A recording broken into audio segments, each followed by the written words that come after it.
World Series. The UFC Heavyweight Championship. The Pac-12 Championship. The Big Ten Championship. The NFC Playoffs. The Daytona 500.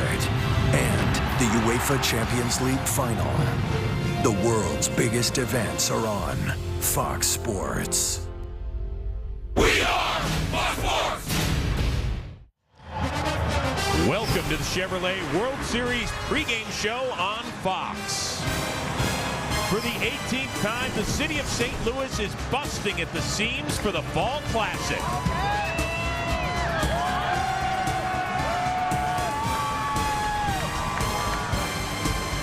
The Cardinals hope to take a first step toward their 11th World Championship, while Texas eyes a first. It's Game 1 of the World Series between the Texas Rangers and the St. Louis Cardinals. It is damp, it is cool, it is windy. There was no on-field batting practice. However, the good news, it is not currently raining in St. Louis, so first pitch will go on as scheduled. Hi, everybody. We welcome you to Fox's coverage of the 2011 World Series alongside Eric Karros and White Sox World Championship catcher A.J. Brzezinski. I am Chris Rose. And guys, if back on August 25th, when the Cardinals were 10.5 games out of the playoff chase, I would have said we're going to start the Fall Classic right here. You would have said? I would have said, you know, we better get a new postseason host because this guy's got no idea what he's talking about. Wait, I thought we were getting one anyways. Okay. That's how this is going to go. This is kind of an old-school World Series. This is the first time Texas has ever played a game in the city of St. Louis. And, EK, no shortage of storylines here. No, a ton of storylines. For me, probably the most important one, though, they're mirror images of one another. You know, neither team has had a quality start in the championship series. Both teams since August 25th have had the top 1 and 2 records in all of Major League Baseball. And then third, the bullpens have been absolutely great. Everything points to this series being equal, but somebody has to win. Well, the key for me, EK, is the fact that, hey, whose bullpen arm is going to fall off first? Is it going to be the Cardinals or is it going to be the Rangers? These guys made 53 pitching changes in the league championship series. That's unbelievable. Ron Washington, Tony La Russa, you guys got your cardio in going back and forth from the mound. But one of these guys' arms is going to fall off. And the key is which one of them can get better starting pitching, save some of that bullpen heat, because they all have great arms coming out of there. For me, whichever team manages their bullpen best, gets their starters to get through innings, is going to win. Yeah, very interesting. Tony La Russa made 28 pitching changes against the Brewers in the NLCS. Ron Washington was not far behind with 25 in the ALCS against the Detroit Tigers. Hey, you know what? We want you to be a part of our conversation during every World Series broadcast by following us on Twitter. You can follow me at Chris Rose or all of us at MLB on Fox. And we have a special guest tweeter. That's Phillies all-star center fielder at Shane Victorino. He's going to provide his exclusive analysis and insight during every game. And you may have noticed that hashtag World Series. It's right there, so pop that in as well. We are just getting started here in St. Louis, which hosts Game 1 of the Fall Classic for the first time in 29 years.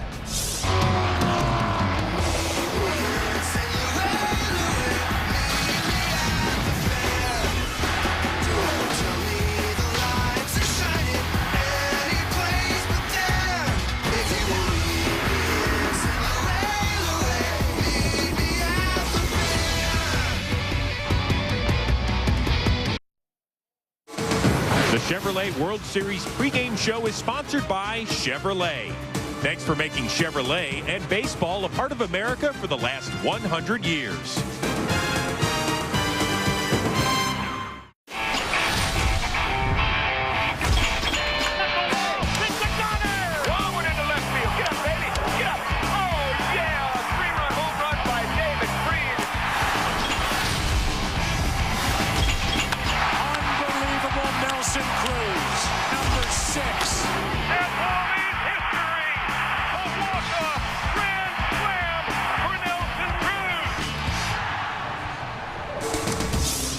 David Freese not yet on the field, and that man Nelson Cruz were a pair of surprise heroes in their respective LCSs. So our Facebook poll asks, who is the most unlikely World Series MVP of all time? The Giants' Edgar Renteria last year. David Eckstein, who hit .364 the last time St. Louis won it all. Darryl Porter, the '82 Cards, or the Yankees' Bobby Richardson in 1960. Go to our Fox Sports Facebook page to vote. All right, guys, key offensive players for each team. AJ? Texas, it has to be Josh Hamilton and Michael Young. They have got to get it going. Josh Hamilton is yet to hit a home run this postseason, which is unbelievable if you look at his track record and the strength this guy has. Also, Michael Young, he has 9 hits in the postseason. 5 of them came in the last 2 games of the LCS. These guys have to get going. Nelson Cruz cannot carry this team all by himself again. He had a great ALCS, and I get it, but these 2 guys have to step up, and I think they will. And if they do, this will be a short series for the Texas Rangers. Hey, you know, on St. Louis's side, I think you have to look at Rafael Furcal. He's at the top of the lineup. Now, I know he didn't do much in the championship series. He hit 185, had an on-base percentage of just above 200. But this is a guy that can impact the game like no other for the St. Louis Cardinals. I say that because he has speed. He leads off. He's a switch hitter. And he's going to set the tone because the Cardinals in the Brewers series, they scored 24 runs before the 4th inning. That's what they have to do in this series. Jump out early. Rafael Furcal can impact that. You love the little fast guys. Is it because you couldn't run? Hey, Albert Pujols loves the little fast guys if they're on base. If you're on Washington and the Rangers, how do you pitch to Albert Pujols? You don't pitch to him. You walk him. You do whatever you can. You try to pitch around him like they did with Miguel Cabrera in the ALCS. But you know what? It didn't work. Ron, I know we talked. We have a meeting with you every day. Just go like this, Ron. Put him on. You don't want him trotting around the bases. You don't want him hitting doubles. I know Lance Berkman and Matt Holliday are great players. Well, who would you rather face? Lance Berkman, Matt Holliday, or King Albert? I'm picking the other 2. That's not a knock on those guys. They're great, but it didn't work, and you couldn't pitch around Miguel Cabrera. Well, Albert Pujols only walked 4 times against the Milwaukee Brewers in the NLCS. He hit almost 500 with 2 homers and 9 RBIs. All right, let's focus on the pitching matchup here in Game 1. C.J. Wilson making his 4th start this postseason, still looking for that first W. Meanwhile, the Cards ace Chris Carpenter was the only starting pitcher for either one of these teams to get a W in the LCS. Hey, C.J. Wilson was an all-star as Chris Carpenter's just walking on the field. Applause raining down, but C.J. Wilson, an all-star this year. What's going on with him? He's, to sound so cliche to say this as a starting pitcher, but you know what? He's been too up. He's been too high in the strike zone. You watch these highlights of the ALCS, all these balls are fastballs up. He's a sinker ball guy, a left-handed sinker ball guy that has to keep the ball down. You know what else he has to do? He has to find a way to establish a backdoor cutter.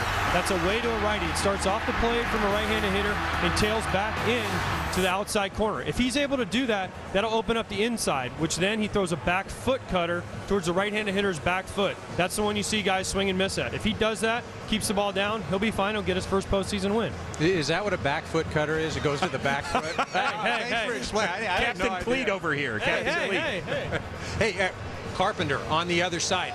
My man, he has never lost at home in the postseason. He gets the ball. We saw what he did against the Phillies in Game 5.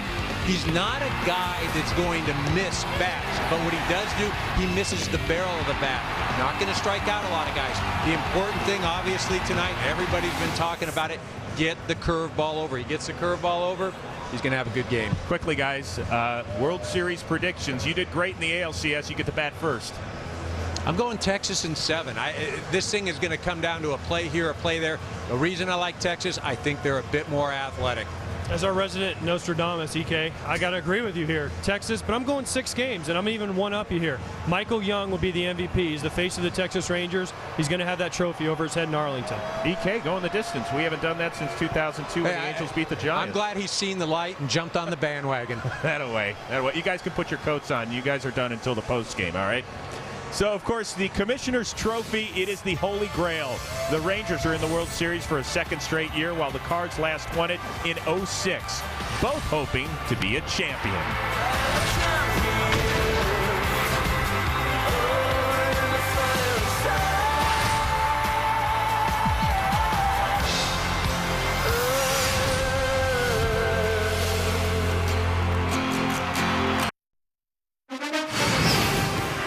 Welcome back to the Chevrolet World Series pregame show on Fox.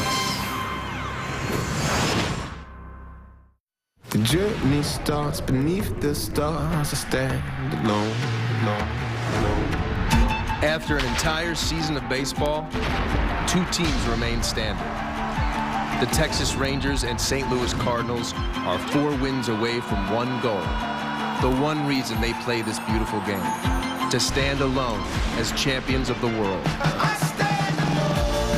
Hammered for a home run to left field. It's a corner.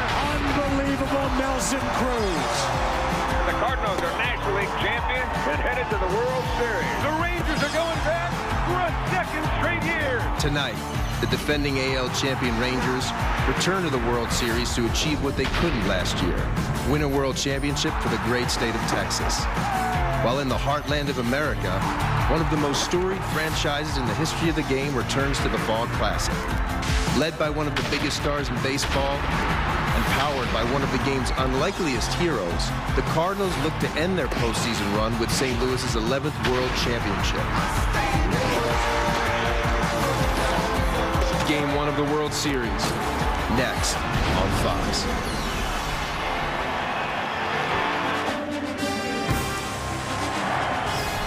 Getting ready for Game 1 of the World Series between the Texas Rangers and the St. Louis Cardinals on a cool, breezy evening here in St. Louis. Time now for the presentation of tonight's starting lineups. So let's send it over to the public address announcer, John Hewlett. It's now time to meet the starting lineups for both teams. Please welcome, from the American League champion Texas Rangers, manager Ron Washington.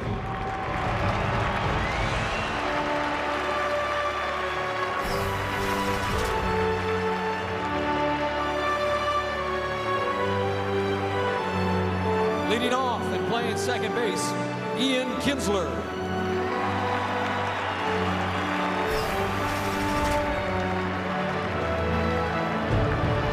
Batting second and playing shortstop, Elvis Andrus.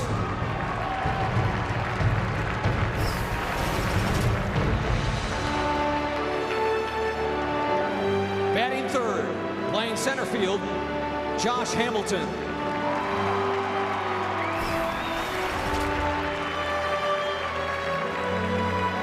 Batting fourth and playing first base, Michael Young.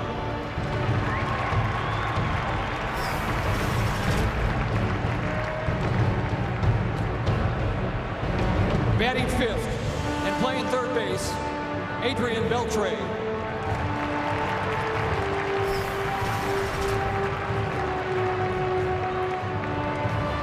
Batting sixth and playing right field, Nelson Cruz.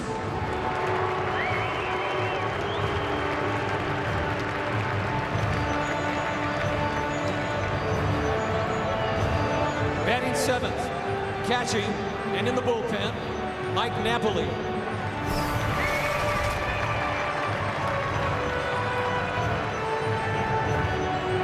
Batting eighth and playing left field, David Murphy.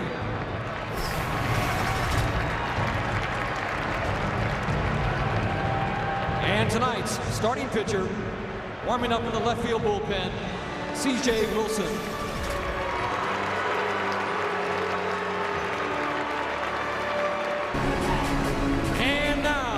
The starters for the National League champion, St. Louis Cardinals.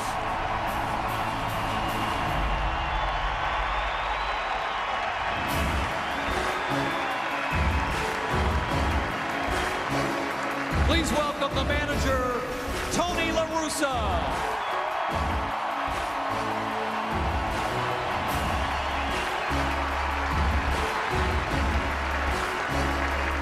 Playing shortstop and leading off, Rafael Furcal.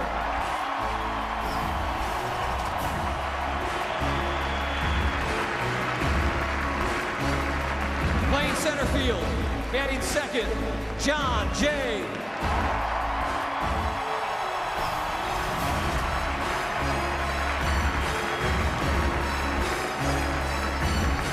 Playing first base, batting third, Albert Pujols.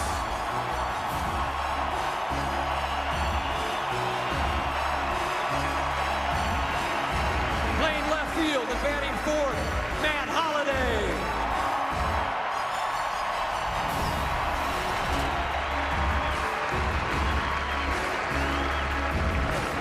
right field and batting fifth, Lance Berkman.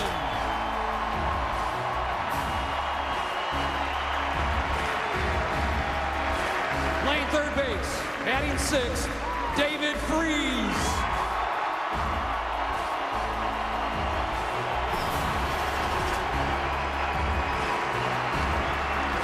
Catching, batting seventh in the bullpen, Yadier Molina.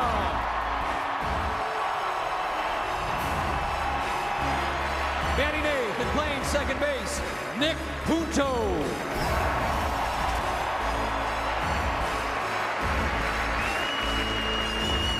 And tonight's starting pitcher, warming up in the right field bullpen, and batting ninth, Chris Carpenter. Let's hear it for the Texas Rangers and your St. Louis Cardinals.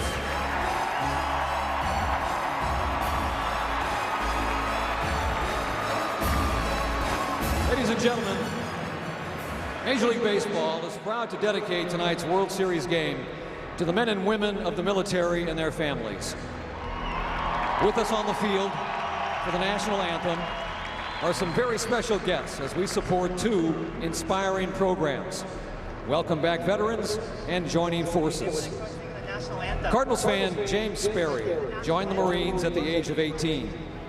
1 year later, Lance Corporal Sperry was on the front line during Operation Phantom Fury, one of the largest battles in the Iraq War. During battle, he was hit by a rocket-propelled grenade and sustained severe head and chest wounds. Back home, despite James's injuries, he was a first responder to the rescue and recovery efforts in Joplin, Missouri, just hours after the tornado hit. Joining James is his 5-year-old daughter, Hannah, and 2 American women whose dedication to our military and their families have provided strength and support to those who defend our freedom.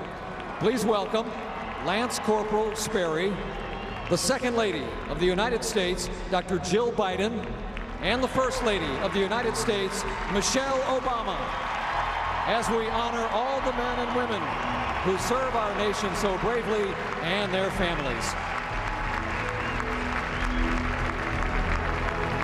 Ladies and gentlemen, please rise and remove your caps for our national anthem. Performing tonight's anthem is 2011 American Idol winner with the #1 country album, Scotty McCreery.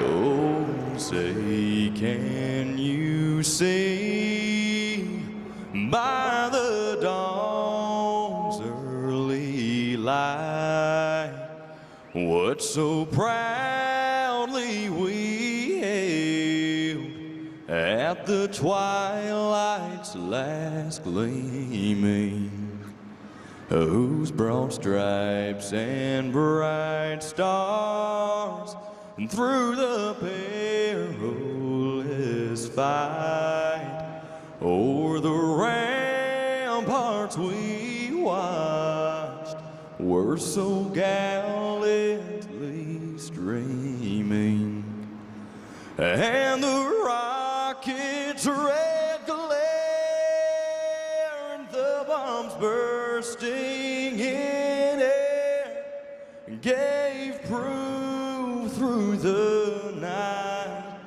that our flag was still there. No, Jose, does that star-spangled banner yet wave o'er the land of the free and the home of the brave.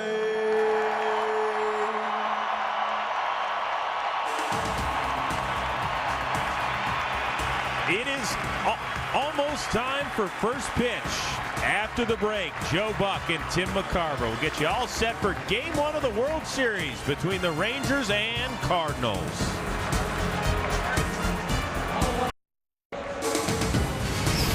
Welcome back to the Chevrolet World Series show on Fox as we get you ready for Game 1 between the Rangers and the Cardinals. Time to get you upstairs to the broadcast booth, where for a record-setting 14th time, Joe Buck and Tim McCarver will call a World Series together. Joe, congratulations. It's all yours. All right, Chris, thank you very much. And for the 14 years, I'd like to say to you, the viewing public, sorry. We've never had a fight, Tim and I, but he's coming right up. Let's talk about the Texas Rangers. The Rangers are here in the World Series because they proved to the Detroit Tigers that they can pound the ball. They did that in Game 6. They did it with mediocre at best starting pitching, but a bullpen that was just shut down work by the guys that Ron Washington would call out of that bullpen. And now I welcome in my partner, Tim McCarver.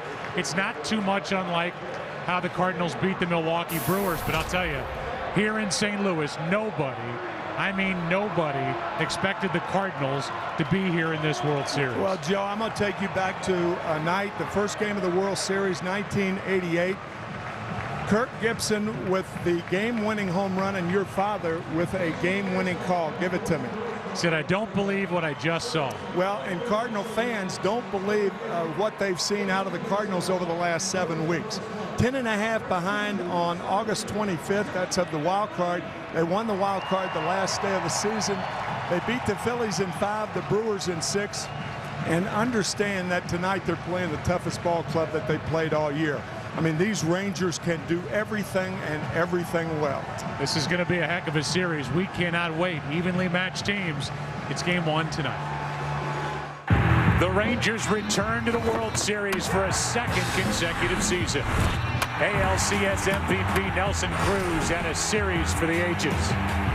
And Texas's bullpen has been lights out. Albert Pujols leads the Cardinals. But the NL champs have some new October heroes. Now the team that everyone counted out has home field advantage. And their ace going tonight. It's Game 1 of the World Series next on Fox.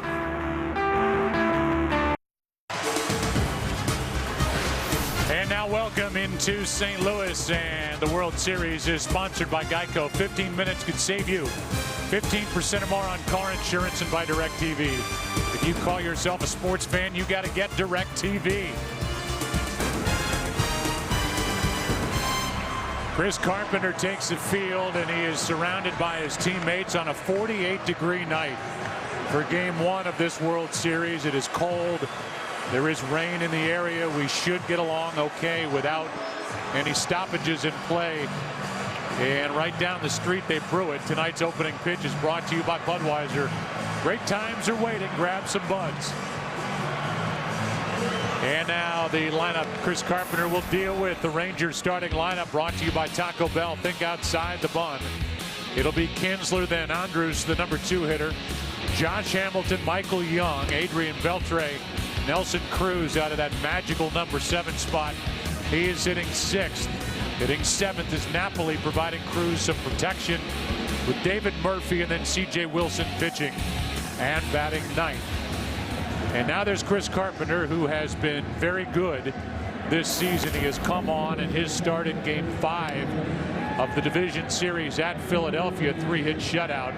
A big reason why the Cardinals are still playing on the 19th of October. That's why in big games, he's a big gun, beating Doc Halladay 1-0, his best friend. He has never lost in postseason at home. He's 5-0 with an excellent earned run average for the former Cy Young Award winner. And the home plate umpire and the crew chief for this World Series is Jerry Lane.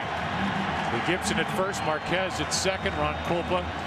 He's at third, Barrett and Cederstrom down the right field line. These guys all worked in the divisional series round, and they're back for the World Series. Here is Ian Kinsler trying to get it started. A .214 hitter on the road during the regular season.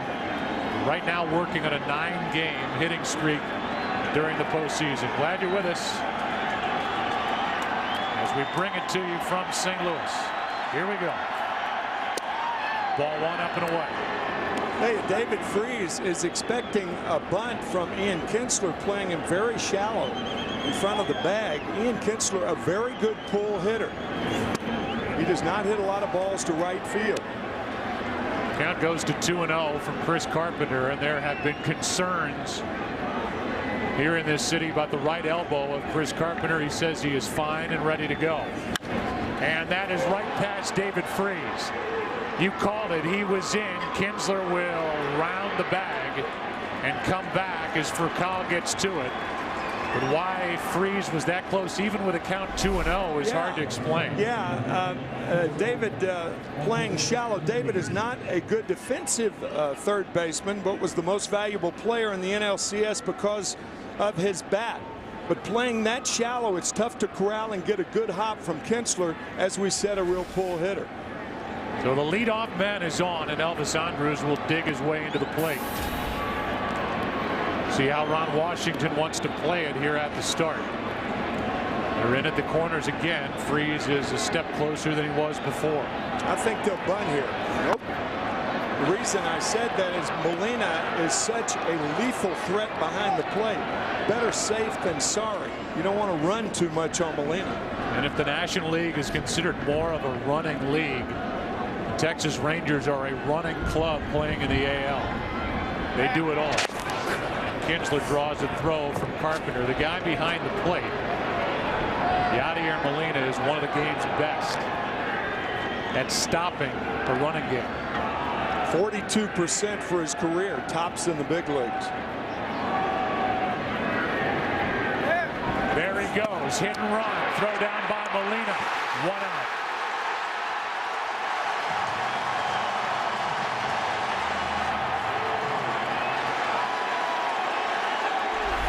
That's the problem in running against Molina. He did not have a good pitch to handle the ball in the dirt. What a cannon. Oh my goodness.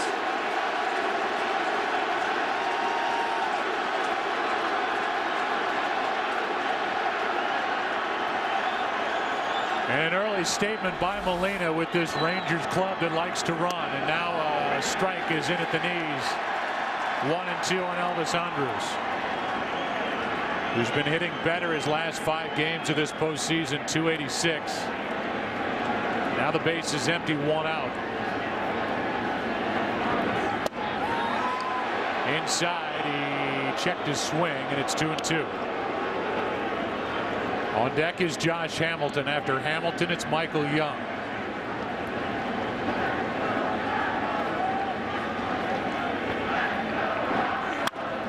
To the right side. Pujols goes far to get it, and now leads Carpenter the bag for the out. And a diving out for out number 2. What a remarkable play by Chris Carpenter. The throw is low, the dive across the bag, and fortunately for the Cardinals and Chris, Elvis Andrus steps over him. There's the out. Oh boy, could that have been disastrous for Carpenter and the Cardinals.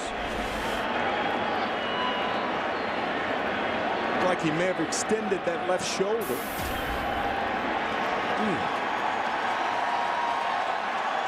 And Barry Weinberg, the Cardinal trainer, trotted out, and Carpenter sent him back to the dugout.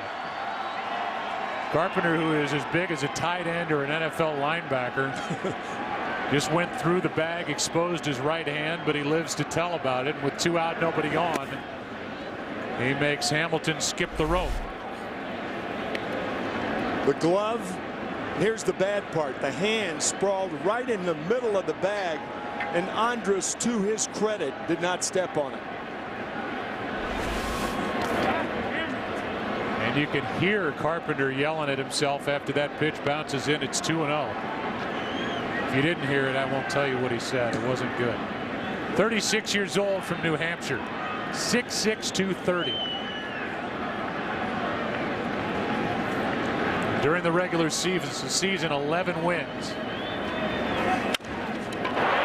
Furcal gets a high hop, and the inning is over. Let's go to the bottom of number 1 here in St. Louis, World Series. The 107th World Series. How about that second out? No score after a half.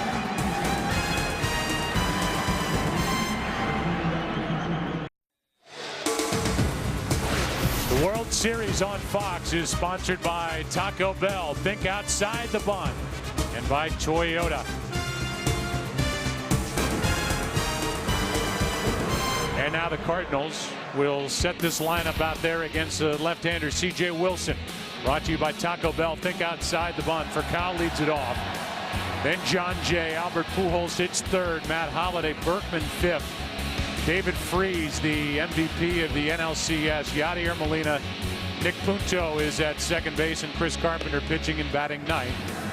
And here is C.J. Wilson. Now, Tim, he's a free agent to be. He's had the ball in game 1 of each round of the postseason, but he hasn't looked like an ace yet. Not yet. 31 starts over his last 2 years from closer to starter. In fact, and this is a key note, he has 52 saves in his career. It's the first time in World Series history that a guy with 52 saves, with that many saves, has started game 1. The Nolan Ryan influence, that's with all the innings pitched over 202 straight years. And he played some center field. In fact, his manager, that's why he wants to hit rather than pitch. His manager, Ron Washington, said he still thinks he can play center. Here's Furcal leading it off, and he skips out of the way of ball 1. 48-degree night, and C.J. Wilson is a guy who goes through cryogenic therapy, where he is in a cryogenic tank, and the other day went down to minus 295 degrees. Oh my gosh, that's cold. It's colder than it is here tonight at Busch. Yeah, so he said 48 degrees is nothing. Of course, he came out of it and started talking like Austin Powers. Here's a 1-1. 2-1. So you can see the wind whipping around, whether it's that woman's boa behind John Jay. Oh, she lost a feather. Oh my goodness, crazy. Or it's the hair underneath the cap of C.J. Wilson. Count 2-1 on Furcal. That's low, 3-1.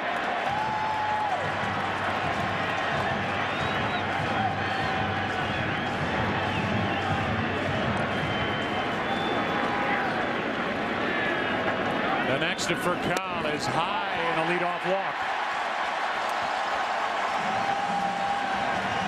Here is the defense, which wasn't used for that first batter. It's Murphy in left, Hamilton in center, Nelson Cruz in right, Beltre, Andrews, Kinsler, and Young around the infield, and Mike Napoli, who had a brilliant first season with the Rangers, behind the plate. Furcal stole 9 bases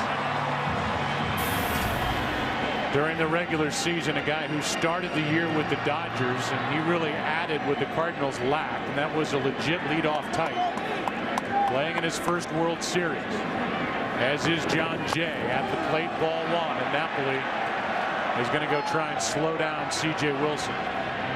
Well, I mean, he immediately went out there, Ron Washington, saying 4 out of 5 balls to Furcal, and now the first pitch of ball to John Jay. There's Mike Maddox in his 3rd year as pitching coach. And what did you say to Ron Washington when we left his office? You said you expect these starters to go deeper in the game. He said CJ owes us. He did. He said it with a smile on his face, but he's serious. Oh yeah. Here's a 1-0. In for a strike, 1-1. If CJ owes Ron Washington, Carpenter and the Cardinal starters owe Tony La Russa, because these two teams are here on the strength of their bullpen. Here is a 1-1. Strike 2.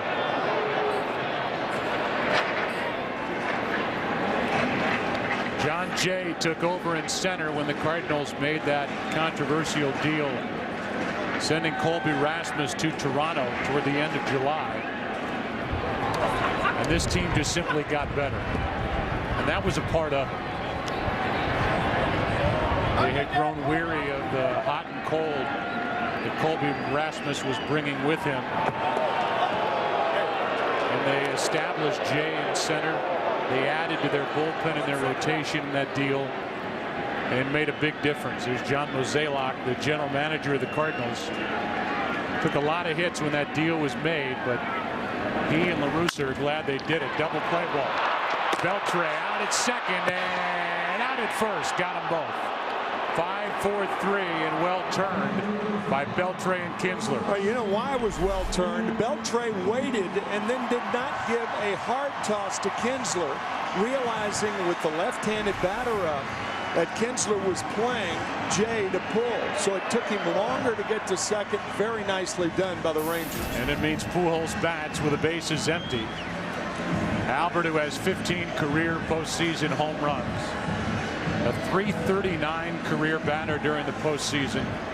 And his LCS was only outdone by the guy hitting 3 spots behind him, David Freese.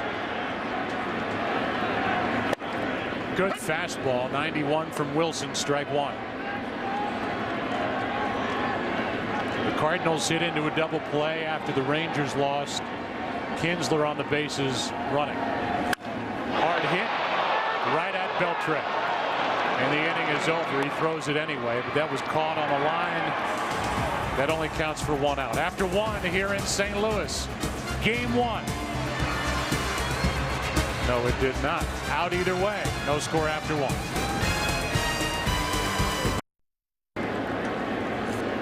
One of the classier ball players in the big leagues, Michael Young, steps in. He is in many ways the face of this franchise and is #1 in their history. Games played, runs, hits, doubles, triples. And he has played all over as he takes down and away ball 1. It'll be Young, Adrian Beltre, and Nelson Cruz for the Rangers' second inning, no score, game 1.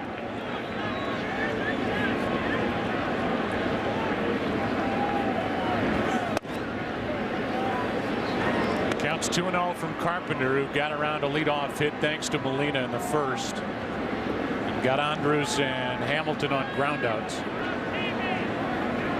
Young can sit on a pitch to Hammer on 2-0. And he fouls it 2-1.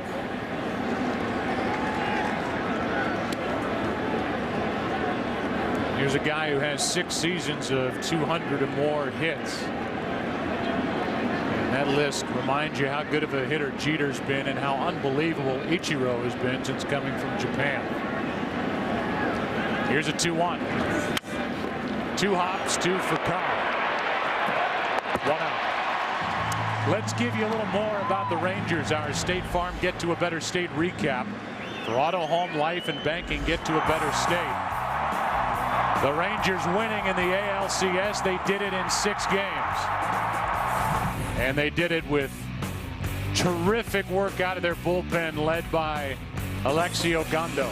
Alexio Gondo was a starter that made the All-Star team. And that shows you how fortified the Ranger bullpen is. You had a guy that can give you length and can be dominant. He was their setup guy last year. You saw the numbers for Cruz. 6 homers, 13 RBIs. He's on deck. 1 ball, 1 strike. And that made everybody say, well, he's the best #7 hitter in the history of the postseason. He's going to try to make himself now the best #6 hitter. Right. In the history of the postseason. The 1-1. That is off the glove of Freese. And we'll see if Beltre will make it to second. He will. It's a 1-out double. So the first extra base hit of the night, it belongs to Beltre. Right down the line and off the glove of David Freese. The one piece of good news for the Rangers is that Adrian Beltre had a chance to rest for the World Series. Remember, he had some leg problems. That ball right off the back of the glove of David Freese looked like a fastball that was down. Second hit for the Rangers, but Beltre running very well to second base. Legs are healthy. Guy who loves to play the game, and it brings in Nelson Cruz. A tailing pitch for strike 1. The numbers were staggering. That's what he's done overall, but that was after a 1 for 15 division series. The Tigers just could not get him out when it counted. 0-1. 1 ball, 1 strike. Joe, Nelson Cruz, when you think about it, had more RBIs in the 11th inning, 7, than all the Cardinals had against the Brewers except Albert Pujols. He was Mr. 11th inning with a walk-off grand slam and a 3-run home run in Detroit. That's down and away in the count, 2-1.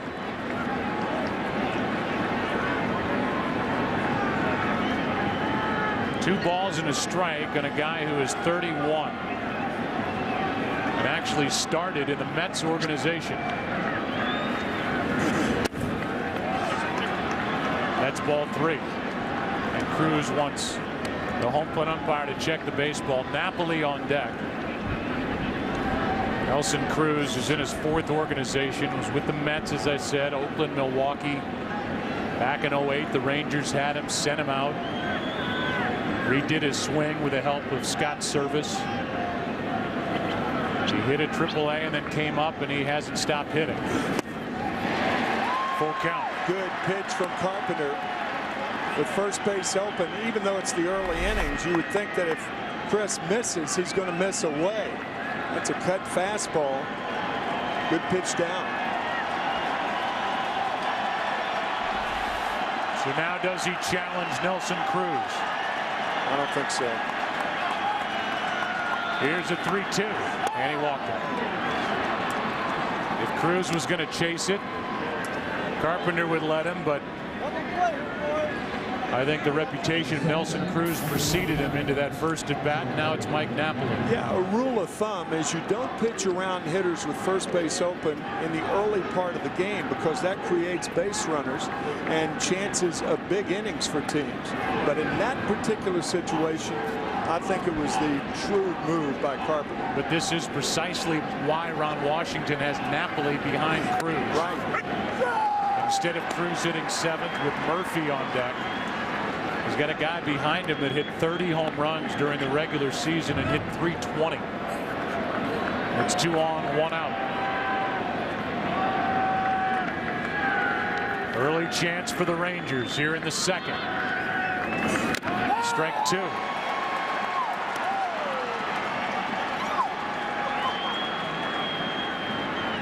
And he's 3 for 3 in his career against the guy he's facing, but obviously never with as much on the line as there is now. That was when Mike was with the Angels and Carpenter was with the Blue Jays. Here is the 0-2. That missed outside. Barely. Ball 1. Very good with 2 strikes. And he has the best average in the big leagues, 369 since the 4th of July.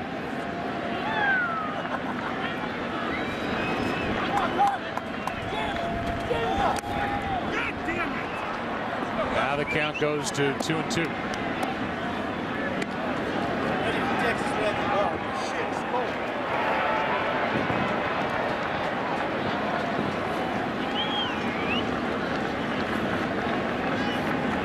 One out double by Beltre, followed by a walk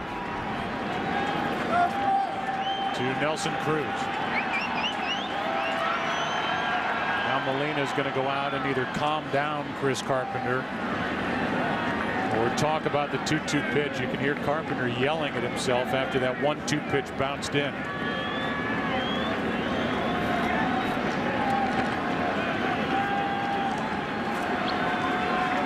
Now the 2-2.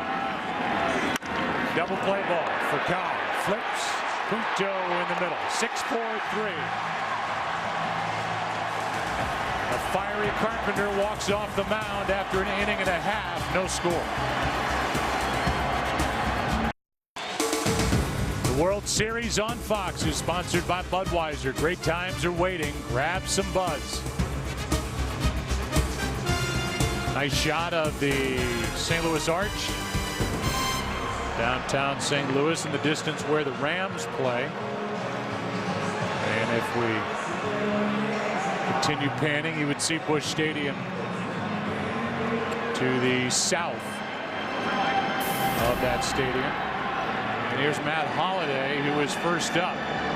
Cleanup hitter for Tony La Russa with Berkman and Freese to follow. Anybody gets on, Yadier Molina.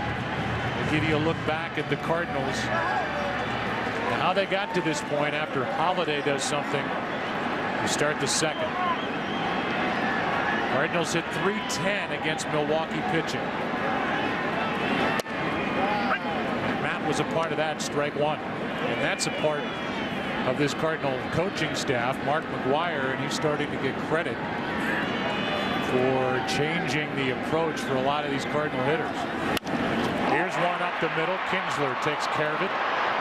1 out. Had a chance to talk to Tony La Russa before the game, and actually Eric Karros talked to Tony about why he thought McGwire would be a good hitting coach, and he said, first of all, he couldn't, when he got out of the game, get enough of watching East Coast games, Midwest games, and then games on the West Coast. He was talking hitting with his kids, learned how to become a better hitter after his first 4 years in Oakland. And a lot of these young guys like David Freese, Skip Schumacher, and others will tell you he has taught them what to look for when they go to the plate. It's pretty simple. As Berkman takes ball one inside. Sometimes hitting instructors, even at the big league level, become too mechanically oriented. And talking pitch counts, a lot of times you can get predictable pitches from an experienced hitter like Mark McGwire. He goes through the thinking apparatus, and a lot of times that's more important than the mechanical part of hitting. Count goes to 2-0 on Berkman, who is much more productive power-wise from the other side of the plate. What a year he had. Strike one. His production had dipped. Last year he was a rent-a-player with the Yankees. Look at where he ranks among switch hitters all time. 358 home runs, and he's up on the count here 3-1. Some organizations thought he was finished. Signed a 1-year, $8 million deal, and now he's re-upped for next year at $12 million. After hitting 31 home runs and being an NL All-Star. Off the plate. Tough play for Beltran. Gloves and gets him. 2 out.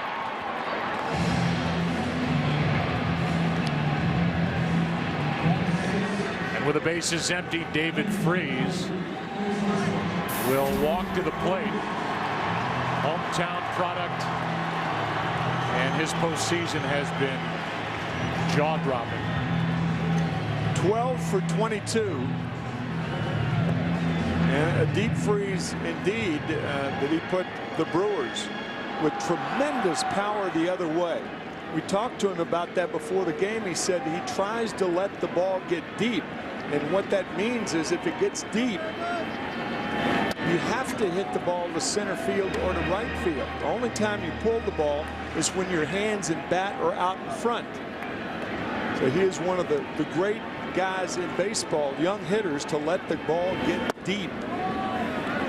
He's been through a lot injury-wise. He finally feels like he's turned the corner in that category. He's hit on the left hand. That's why he's wearing that padding on his left batting glove. By Linebrink of the Atlanta Braves on May 1st, and was hitting better than .350 at the time. That let his legs get healthy. He came back, and right now he is seeing the ball extremely well. Counts 3-0. So in a period of about 3 years, David Freese has had operations on both ankles and his left hand. So he's swinging on 3-0. Might have. The pitch was on the inside corner. 3-1. Went to Lafayette High School here in St. Louis.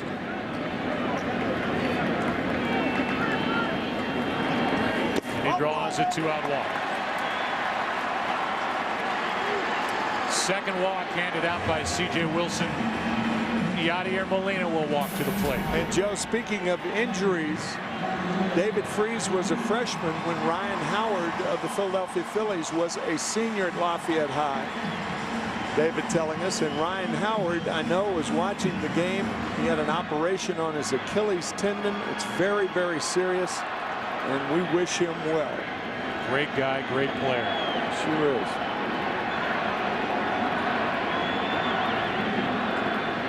That happened in that 1-0 game that Chris Carpenter beat the Phillies. Ryan Howard was the last hitter of the game. Went down, and as anyone knows, that is a very, very serious injury, the Achilles tendon. But this stat, we always talk about how walks will kill you. Unbelievable. Especially in the postseason. They walked 22 guys, the Rangers, in the ALCS, and not one of them came around to score. And 2 in this game, and it's still a scoreless game. Here's a 1-0. 2 balls, no strikes, and Molina. Don't keep taunting fate, however. Don't think that streak like that's going to continue. Molina had a career year any way you look at it offensively.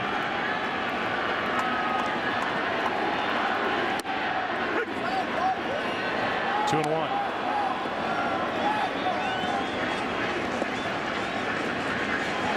Career highs in average home runs, RBIs, runs, hits. There was a time when La Russa would say, I don't care if he hits 0. I want him catching every day. That's how good he is behind the plate. As he slices this one foul. 2-2. Yadier telling us yesterday that both brothers, Jose and Benji, are here in the ballpark along with his mom. They're the only trio of brothers to all have World Series rings. Yadier now has played in more than his brothers. His brothers each have 2 rings. Yadier has 1 from 06.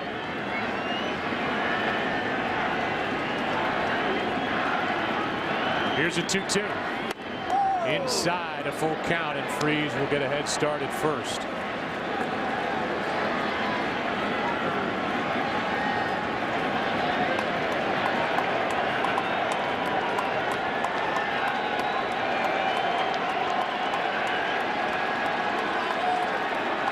Wilson slows it down. A lot of times if you're a hitter, you could tell what kind of pitches you're going to get by looking at the outfielders. I don't think that with Josh Hamilton in right center field that Molina would get anything to pull the left center.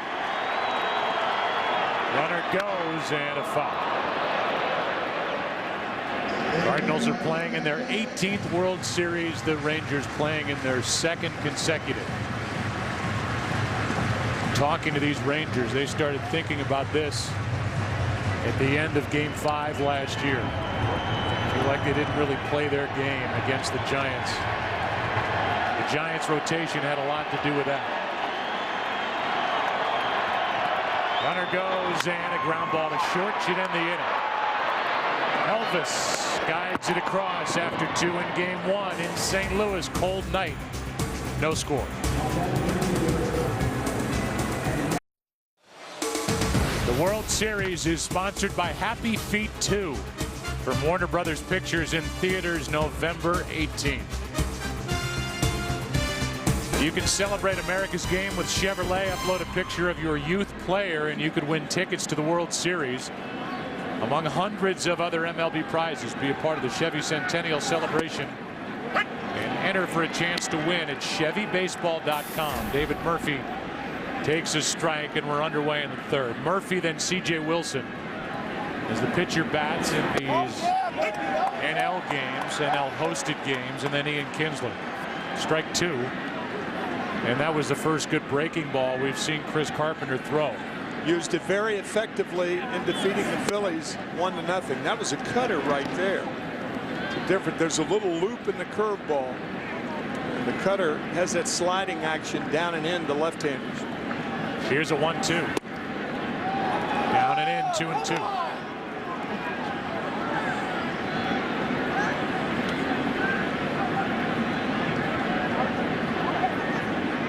Murphy's been red hot. Having a good postseason, and he hits it on a line and Punto 1 out. Let's get to a better state. Give you a recap brought to you by State Farm for auto, home, life, and banking. Get to a better state. The Cardinals and how they got here. Clinching in Milwaukee in 6 games. They trailed the NL wildcard by 10.5 on August 25th. They defeated Philadelphia. They defeated Milwaukee. And now they take on the Texas Rangers, and C.J. Wilson isn't holding anything back. Strike one. Well, for a guy who read Ted Williams' book on hitting when he was 12 years old, and then 2 years later, the book on hitting by Wade Boggs, he considers himself a hitter, even though he doesn't hit.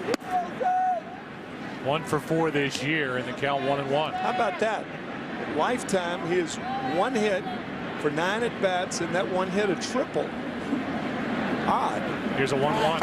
That one runs away from C.J. Wilson. Strike 2.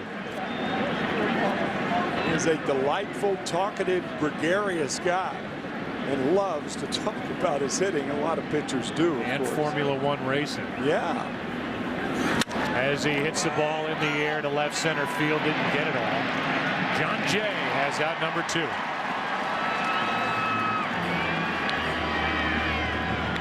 I think Ron Washington is concerned in the National League ballparks about his pitchers getting at-bats. He's not worried about hits. You get 4 at-bats, that means you've done well. Here's what Ron Washington is worried about. Injury. Oh, yeah, that's true. I mean, he doesn't. That's true. He's going to go base to base. If somebody's on, his guys are going to bunt. There's going to be no hitting and running. He didn't practice base running with his pitchers during the break or leading into this World Series because he didn't want guys rounding bases, twisting an ankle. He just wants to get out of here healthy. So run 1 base at a time if you're a pitcher for the Rangers in the National League ballpark. 1 ball, 1 strike. The irony of it is Tony La Russa, who had been in the American League for his career, came to the Cardinals, and he loves that part of the game now. His pitchers hit more than any other pitching group in the National League. He'll hit and run with guys, and he uses it as a weapon. Counts 1-2 on Ian Kinsler. Should end the inning. Chris Carpenter is through 3 scoreless. He has allowed 2 hits. Rangers have left 1. It'll be Punto Carpenter for Cal coming up. Game 1. No score. Well, you're looking into the commissioner's suite. MLB Commissioner Bud Selig, his wife Sue, First Lady Michelle Obama, Dr. Jill Biden. Major League Baseball is dedicating Game 1 of this World Series to veterans and their families. They were at St. Louis VA Medical Center today, where they visited with a group of veterans, Mrs. Obama, Dr. Biden, as Punto takes one down and in. They're visiting as part of their Joining Forces initiative, which calls for Americans to honor and support our troops, veterans, and military families, as Punto has the Cardinals' first hit of the night. And he's on to lead off this 3rd inning.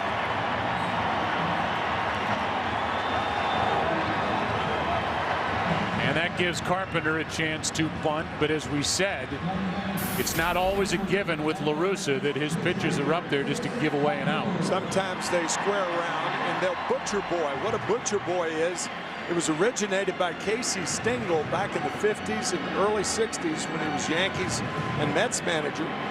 You square around very early and then you swing the bat. You move the infielders, swing the bat, try to hit it on the ground. He pulls back in time. That was pretty close. It was.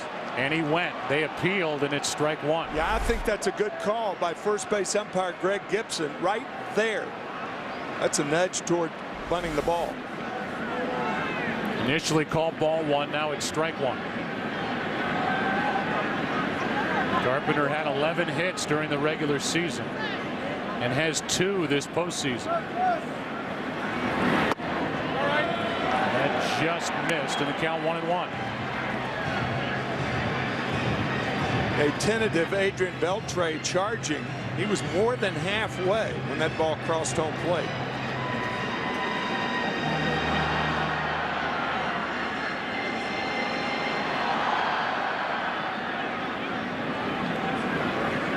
Leadoff man is on. Carpenter missed it. That's strike 2.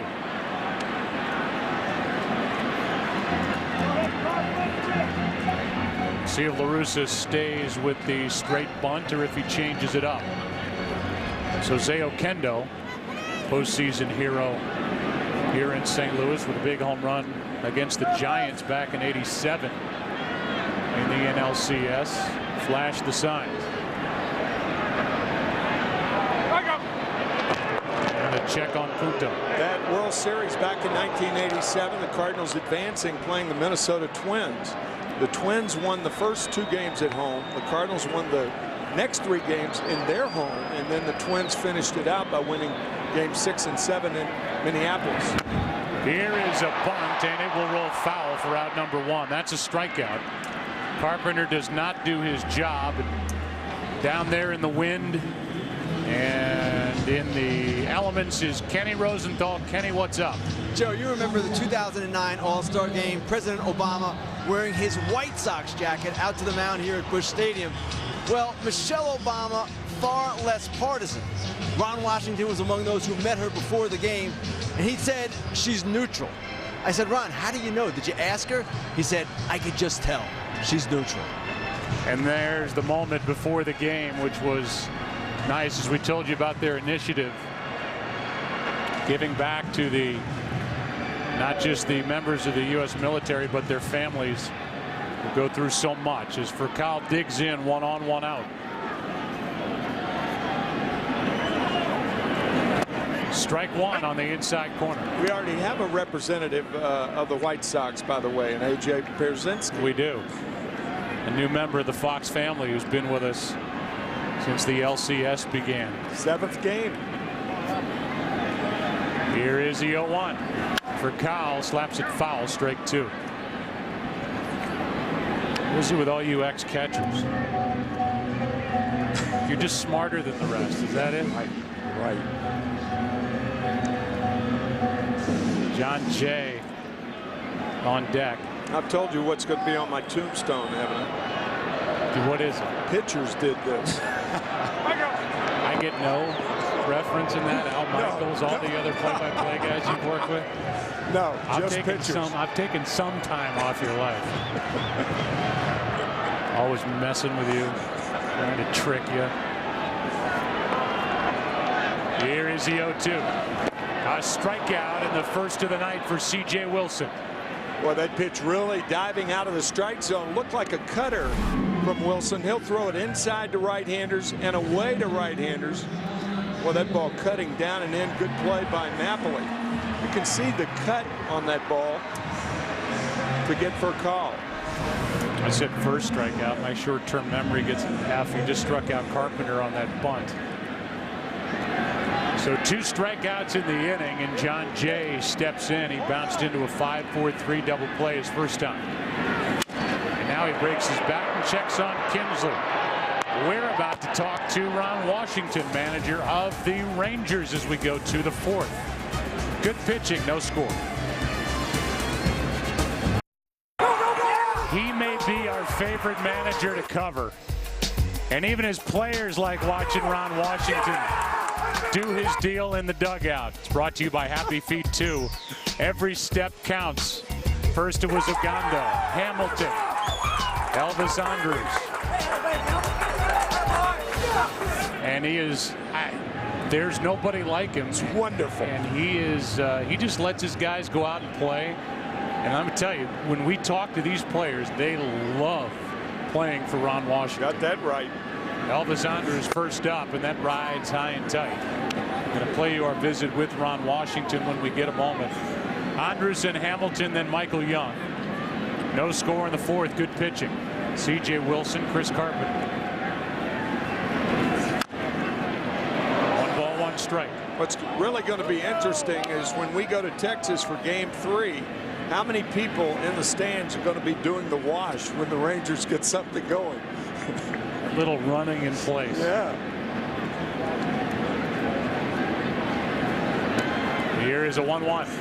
Showing bunt, pulling Freeze in. Ball 2 outside. Rangers have to start this World Series as they did last year on the road. because the NL won the All-Star game the last 2 years. Now they can look at it a couple of ways as Molina tries to get rid of that pain on that foul tip.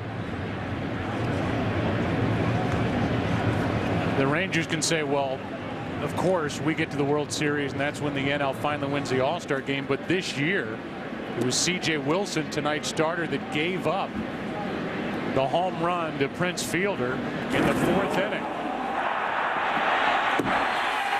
And that was a 3-run shot, much to that guy's surprise in the background. And C.J. Wilson was a losing pitcher, and because of that, the Rangers have to start on the road, and now that foul tip caught enough of Molina to bring the trainer out to give him a look. A lot of times, Joe, when a foul tip hits the glove, people are inclined to think that that's okay because you're protected. But this one hits the glove, and it looks like it bends back the middle finger or the heel on the left hand. It may have bounced up and hit his bare hand that he was trying to protect. But nope, it didn't. So it's the glove hand and the bottom hand when he's hitting that is giving him problems. On a cold night. Ooh. A 2-2. And now this one skips in, ball 3. Elvis Andrus trying to get on. He grounded out to the right side, and that's the play Carpenter made, the diving out, going across the bag back in the 1st. Here's a 3-2. 1 out, strikeout number 1 for Carpenter, and we asked Ron Washington how he liked his starter C.J. Wilson tonight. Well, he's been keeping the ball down. You know, sometimes it's a little too far down, but at least he's working down there, and he'll find out his release point and get it where he want to get it. But so far, it's going well. Right. Just from a velocity standpoint, he appears to be throwing harder tonight than he did in the first 2 LCS games. Well, you know, it's cool out there, and those guys are fresh, and that helps. And you know, more than anything else, it's just him hitting his spots. He keep hitting his spots. He'll keep getting us in here and keep giving us an opportunity to see what we can do. All right, now I'm going to ask you the important stuff. Your wife told you to stop chewing sunflower seeds, and I see you still have some remnants in your mouth. Oh, there's some gum, too. Yes, it's not that easy. But you told us gum didn't do the trick. It didn't do the trick. I'm going in the background. Okay, you're going to sneak in the back and chew some seeds. Finally, you're gonna stay under control on that dugout in this World Series. You're gonna let it run. Well, you know, it just depends on how we do. If we start swinging the bat, start putting some runs on the board, I'm more than certain that I'll get crazy, and I hope that's what happens. We want to see it. All right, thanks, Ron. Thank you. All right. Bye-bye. Back-to-back strikeouts to start this 4th inning. Elvis Andrus and now Hamilton looking on a good tailing pitch from Chris Carpenter. That is a tailing fastball that was made famous by Greg Maddux, who is now the assistant to the general manager. Nobody did it better than Maddux. And Carpenter got the call. Excellent movement on that tailing fastball. Trying to go through the 2, 3, and 4 hitters of the Rangers. Michael Young. Strike 1, and Carpenter seems to be settling in. And any fear about him having an elbow injury, we've seen velocity up to 93. That's typical of Carpenter. He doesn't throw much harder than that. The 0-1. There's a good curveball, over but low. Ball 1. And that also negates that play at first base, too. With I'm sure the Cardinals initially worried about a hyperextended left shoulder. Appears to be all right. Here's a 1-1. Outside, 2-1. Rangers won a franchise record 96 games during the regular season. Won the division by 10 games over the Angels. Here's a 2-1. 2 hops for Kyle. He's got a great arm. And down go the Rangers. 1, 2, 3. Bottom of the 4th we go. Game 1. No score.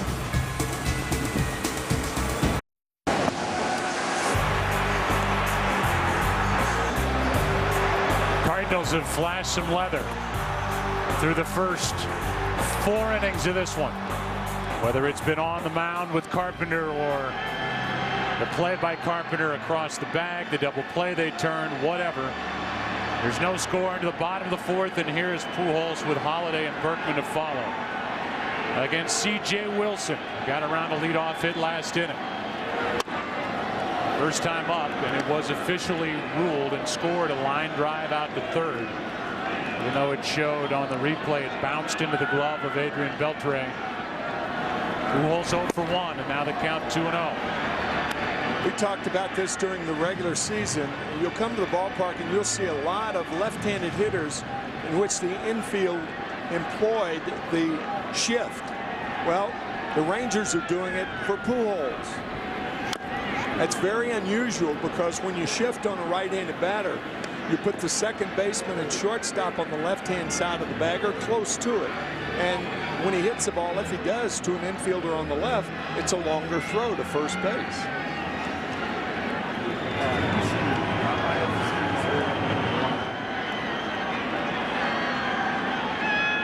C.J. Wilson behind on the count, and Pujols is granted time by Jerry Lane.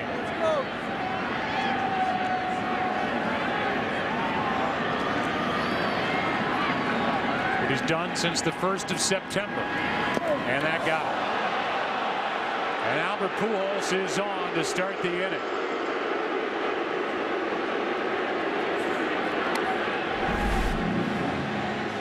C.J. Wilson trying to come inside. You remember what Ron Washington told us last inning? He's keeping the ball down, but sometimes too far down. So now Holiday, who's starting to get hot at the end of that NLCS, does have a home run this postseason. Was bothered by a nerve issue in his hand down the stretch.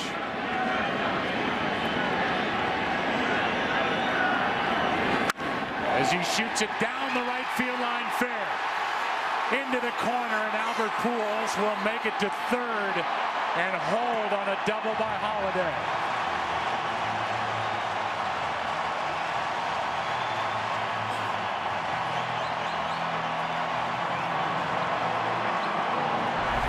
First extra base hit of the ball game, as Holiday does not try to do too much with that fastball away. Albert Pujols limping from first to third. And the Cardinals with the best scoring opportunity of the game right here.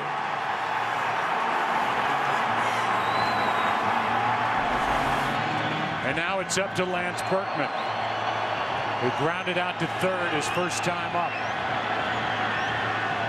Drove home 94 during the regular season. 6 RBIs this postseason. And he steps out.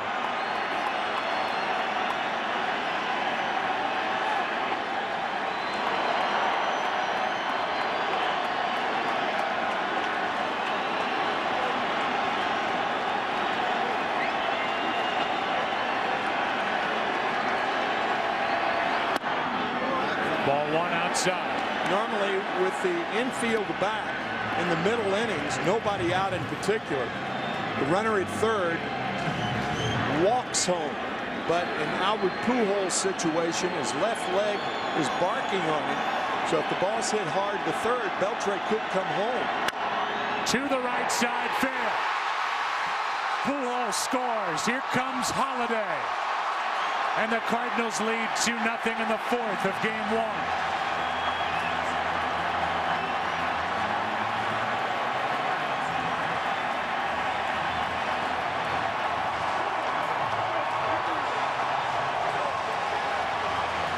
Both Matt Holliday and Lance Berkman pull the fastball away their first times up. The second time up, both go to right field. Holliday for the double, Berkman for the single to put the Cards on the board. And well played by Nelson Cruz in right to hold Holliday to a single. Rather, Berkman. Holliday had the double, he scored, and Berkman now is at first with the first RBIs of this World Series. Here's David Freese.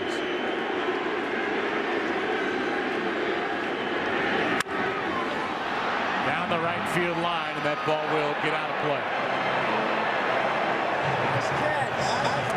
So a hit batsman started it, then a double by Holliday and a 2-run single by Berkman.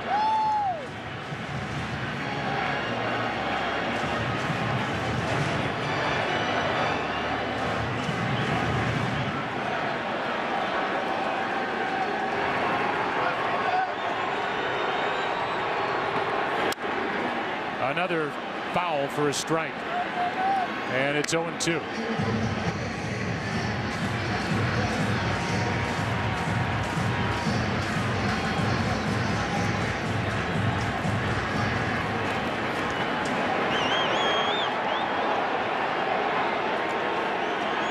Berkman was at least in discussions between the Cardinals and Rangers about being dealt to Texas in July as ball one is down and in. And Berkman told the Cardinals and general manager John Mozeliak, "I got my family here. If you trade me, that's fine, but I won't re-sign in the offseason and come back to St. Louis." Cardinals in July thought they might be out of it. Certainly at the end of August thought they were out of it. And here they are in the World Series and leading game one 2-0 in the fourth. Now to count 2-2 on David Freese. Ken Rosenthal, you have more. Berkman from the Rangers. They talked to him about coming there as a free agent, but Berkman ultimately signed with the Cardinals and then later called the Rangers an average team. Well, naturally, C.J. Wilson rose to the defense of his team, and at the All-Star game, Berkman left him a note congratulating him on the Rangers' success and said, "I guess I was wrong, not the first time." He also called the contract that Adrian Beltre signed a reach. Beltre's been worth the money in Texas, and Berkman has been shockingly good in St. Louis. As Freese hits it to deep center. Back is Hamilton. Tagging is Berkman. And he will get into second with one out. Excellent base running by Lance Berkman. Not because Hamilton was deep, but when he caught the ball, he was going toward the fence. That ball almost got out of here to straightaway center on a cold night. Well, we talked about Freese with that power to center and to right field.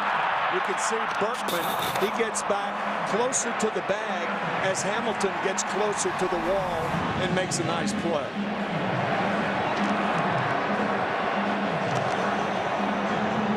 And now Yadier Molina, runner at second, one out. His best year driving in runs with 65 during the regular season. Has 3 this postseason. Base open, Punto on deck.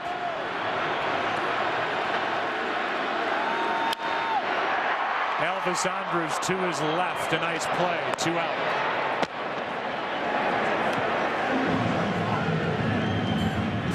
The World Series on Fox is sponsored by the all-new Volkswagen Passat. That's Das Auto.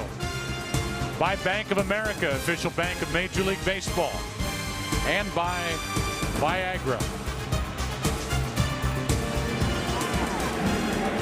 Now it's Punto with a runner at second, 2 out. Nick singled his first time up.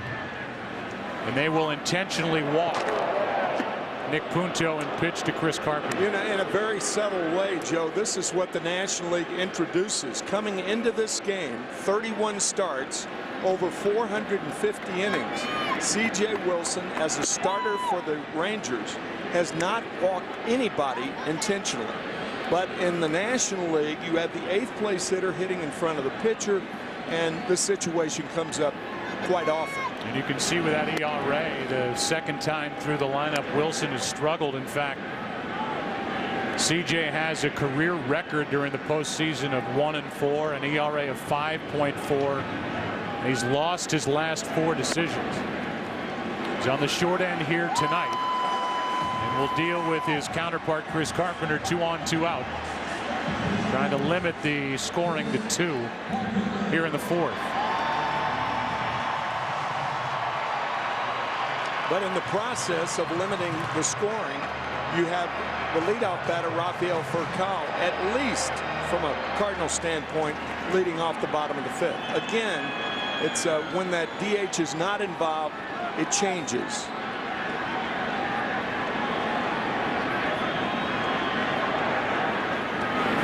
Out in front of that pitch, strike 1. This is what they consider an advantage for an NL team during the World Series, playing at home. The problem for the Rangers is when the Cardinals go on the road, they have a DH on their roster in Alan Craig, or turn Holiday into the DH and let Craig play the outfield to get an extra bat in the lineup. Counts 0-2 on Carpenter. And that is something that normally does not happen when the National League goes on the road or a National League team goes on the road in the World Series. 2 hits, a hit batsman, a walk in the inning. An 0-2 count on Carpenter. Runners at first and second. That ends the inning, but the Cardinals make the Rangers blink first here tonight. It started with a hit batsman. Holiday a double to right. Berkman a 2-run single. 2-0 after 4. Back after this from your local Fox station.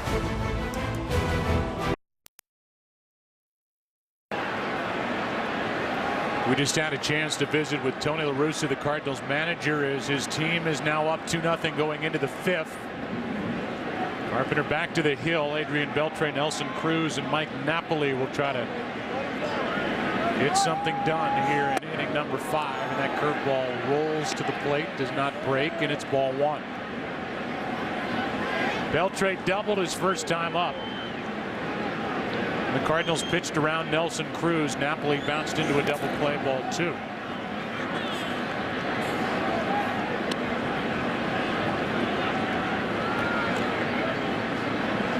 Count in Beltre's favor. He'll look for something to drive here on this cold night. Hit 32 home runs during the regular season, and he's got a base hit into right to start this 5th. Here's our chat with Tony La Russa. First question, obviously, about what he's seeing from his right-hander Chris Carpenter tonight. Well, I think first inning, he was balls are a little slick. That happens in the cold weather, and but he's gotten more command as he goes along.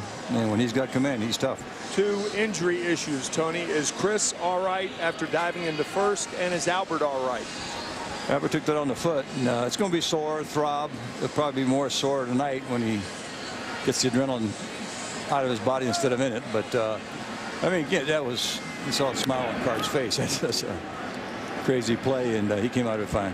We've shown a lot of Ron Washington running in place and waving guys home and yelling and screaming. You don't do much of that. In the inside. You're running on the inside? On the inside. But, I think you just got to be honest. And Ron is very enthusiastic. That's the way he played, that's the way he coaches, the way he manages. As long as it's sincere. I think it's great the way he does it, and I run on the inside. Tony, thanks for your time. All right. Tony La Russa, who is number 3 in the all-time managerial list for wins. He has been in a Cardinal uniform now for 16 years, and 9 times he's taken him to the postseason. Here's a 1-1 to Nelson Cruz. It skips in 2-1. There have been 576 managers since the beginning of baseball, when the 2 leagues started back in the early 1900s, and to be 3rd behind John McGraw. Tony is almost a modern-day John McGraw, in my view. Innovative, resourceful, smart. Connie Mack, number 1 all-time, then McGraw. That's fouled out of play, 2-2. He started with the White Sox back in 1979, and then in '86 moved over to Oakland. He won 2 World Series in '89 in the midst of all that success, the late '80s with the A's, and it totals up to 2,728 wins, 3rd most all time. That is down and away, and the count full. Notice the Cardinals so far are not messing with Nelson Cruz inside. He burned the Detroit Tigers with the 6 home runs in the LCS. So far, the Cardinals are staying away from him.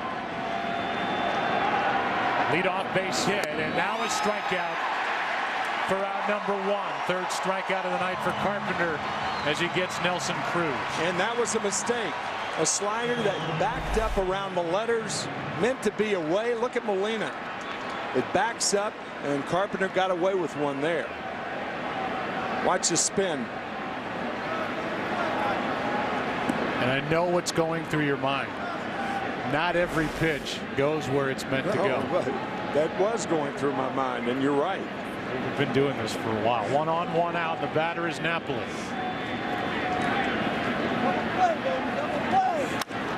That is fouled out of play. Well, that's what Ron Washington was saying. As long as C.J. Wilson continues to hit his spots, he'll give them, the Rangers, a chance to get back in the dugout and do what they do best, and that's score runs. But you got to hit the spots.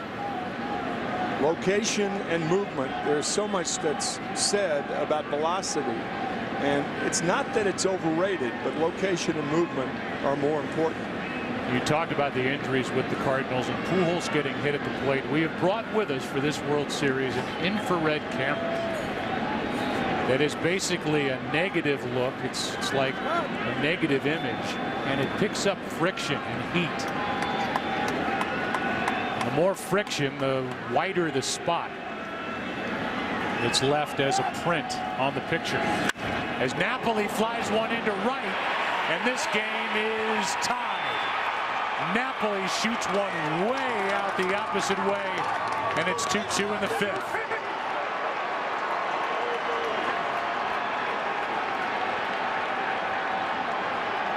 That ball was hit a ton. My goodness. Any place in that lineup, they are dangerous. 1 through 8 in the National, 1 through 9 in the American League. And maybe it's something, Tim, about the number 7 spot in the Rangers lineup. Yeah, you're right. So far in the postseason, the 7th spot has garnered 15 RBIs. 15. And hit 7 home runs. Ron Washington knew it right when it left the bat. As a light mist starts to fall here in the fifth. David Murphy with 2 runs home and 1 out.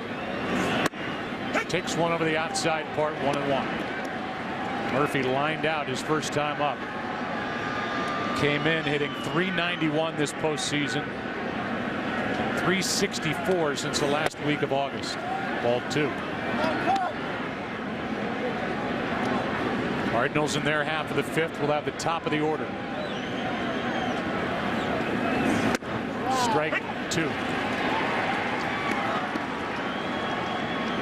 After Murphy, it's C.J. Wilson, which may give us a chance to show that infrared look at Pujols being hit at the plate. That's ball 3.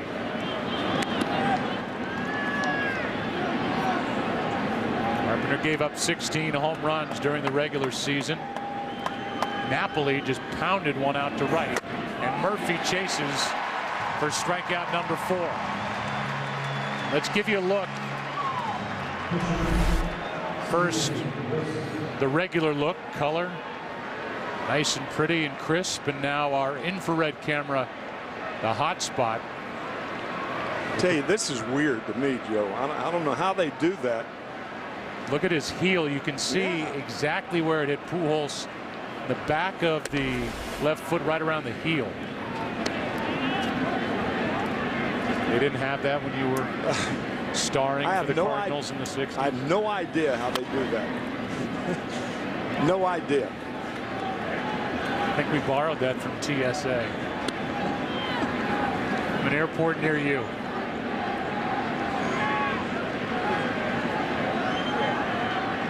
Actually borrowed it from our cricket coverage in Australia. That pitch rides up and in. Yeah. May have borrowed it from over the last year, the remake of The Thing. That's what it reminds me of. Very strange. You're a little unnerved. Yeah, I am. Wilson taps out to Punto. After the Cardinals got 2 in the 4th, Mike Napoli did something about it in the 5th. Number 7 from the 7th spot this postseason. And we're 2-2 halfway through game 1.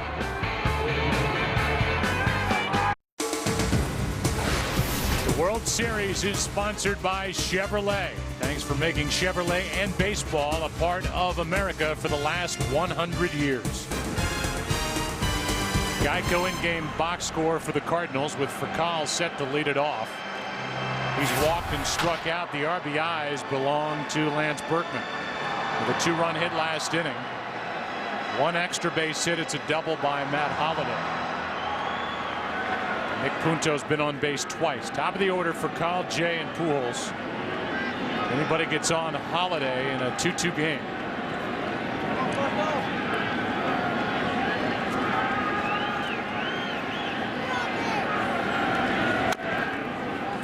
Chop foul, strike one.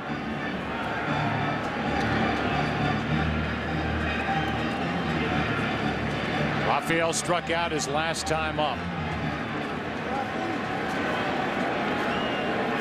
Cardinals, who scored first in all 6 NLCS games, scored first here tonight, but the Rangers jumped right back with a 2-run home run by Napoli. Blocks ball 1 in the dirt. It's 1-1. 53rd career postseason game at short for Furcal. That is in for strike 2. We talk often about how a player is a winner, and Rafael Furcal certainly fits that bill. 10 of 12 times as his team's been in the postseason. This is World Series number 1. For a guy Bobby Cox loved in his lineup, for a guy Joe Torre loved in his lineup, and for a guy Tony La Russa has learned to appreciate in a short time. Free agent to be, and I would say odds are he'll come back to St. Louis. I would think so. Here's a 2-2 outside, a full count.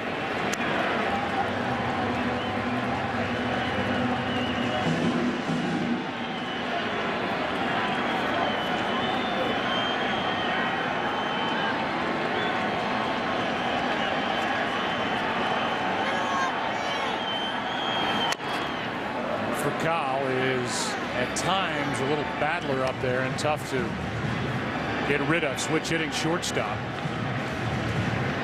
Bruce has said before the game, I don't know why all these left-handers, and 3 of the 4 starters for the Rangers are lefties, should bother the Cardinals. We'll see. That is foul and will drop untouched. Switch hitters usually prolong the count much more than like arms, like a right-handed hitter against a right-handed pitcher or lefty against a lefty. The reason for that, they don't bail out. Switch hitters never bail out. The ball is always coming into them. Gives them a better chance to put wood on the ball. And a leadoff walk as that's over but low. 4th walk overall by C.J. Wilson, and he invites trouble here in the 5th.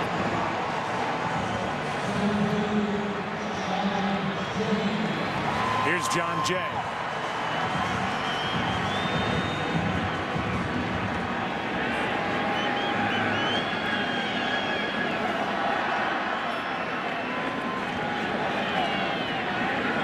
Jay is 0 for 2 with a pair of groundouts.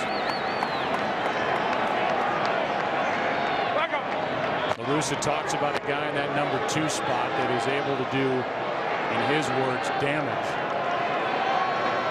And it's that enviable position of hitting in front of Pujols.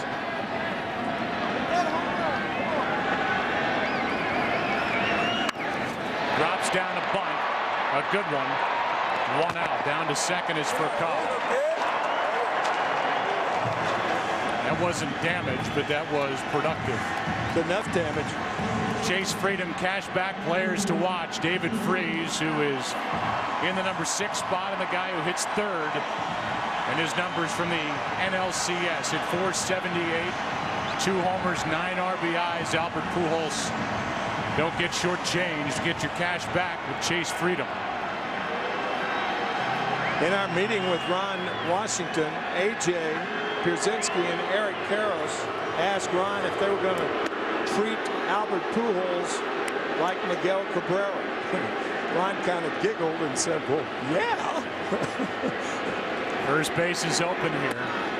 What frustrated Ron during the ALCS was his pitcher's inability to work around hitters, meaning instead of the intentional walk, the old intentional, unintentional walk. He said, but if I have to, I'll put up 4 fingers, which he just did. You know, since you brought that up, the reason that pitchers can't pitch around some hitters is they're trained to throw strikes. And now all of a sudden, you're in a situation where you have to go out of the strike zone to get a hitter to swing the bat. You look at Cliff Lee last year with Aaron Rowan on deck, Edgar Renteria the batter. And Lee didn't pitch around Renteria, and Renteria had a 3-run home run instead of walking him to get to Aaron Rowan. And the Giants won their first World Championship as the San Francisco Giants. That was in Game 5. We're in Game 1 here tonight in St. Louis. Tie game, 2 on, 1 out.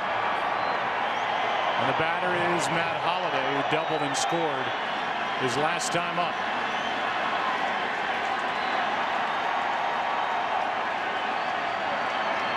Wilson gives a look back at Furcal.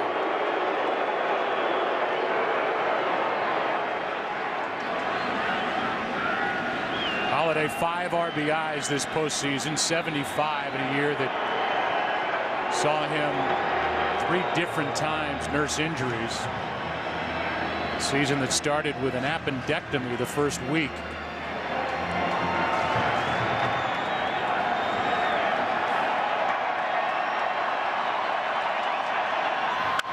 Hard hit. Beltre will try and start it. Out at second, out at first, a double play. And the Rangers turn it to end the threat in the 5th. Texas pitches around Pujols. Double play as a result. After 5, tied at 2. The World Series is sponsored by Harley-Davidson. Feel the power, feel the freedom. By Chevrolet. Thanks for making Chevrolet and baseball a part of America for the last 100 years. And by State Farm. For auto, home, life, and banking, get to a better state. You want to know what was left as a souvenir from diving across the bag on the left elbow of Chris Carpenter? That's it. Under his sleeve.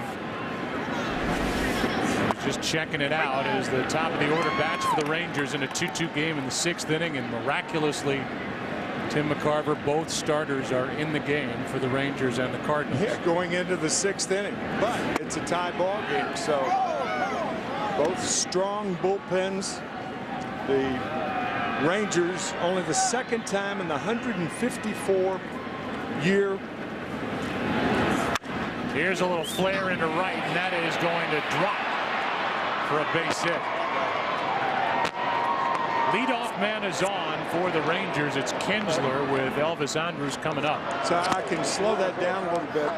The best 4 out of 7 series, World Series and LCS, has been played 154 times, and only twice has the bullpen won all 4 games. The other time back in '97 when Cleveland beat Baltimore. Good game though so far. Oh, I'll tell you, you gotta love it. You do too, don't you? Yeah, it's well pitched. Seen some good defense. Mammoth home run by Napoli.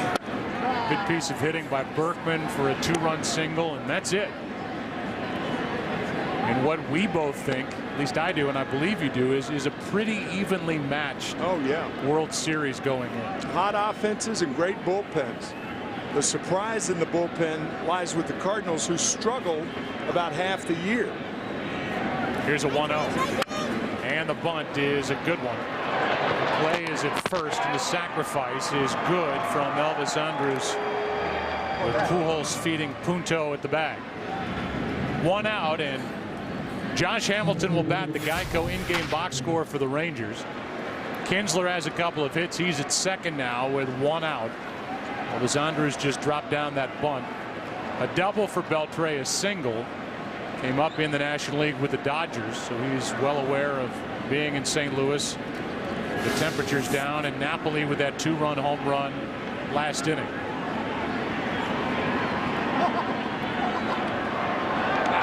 Here is Hamilton. Go ahead run at 2nd, 1 out.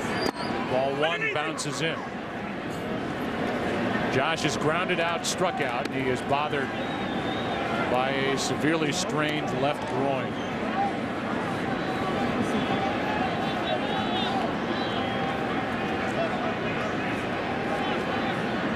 Play here tonight, tomorrow night, travel day Friday, and pick up in Texas on Saturday night.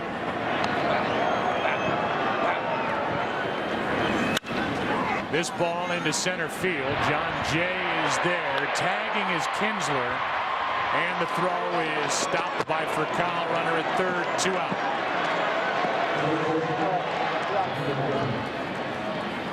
And it gives the RBI chance now to Michael Young.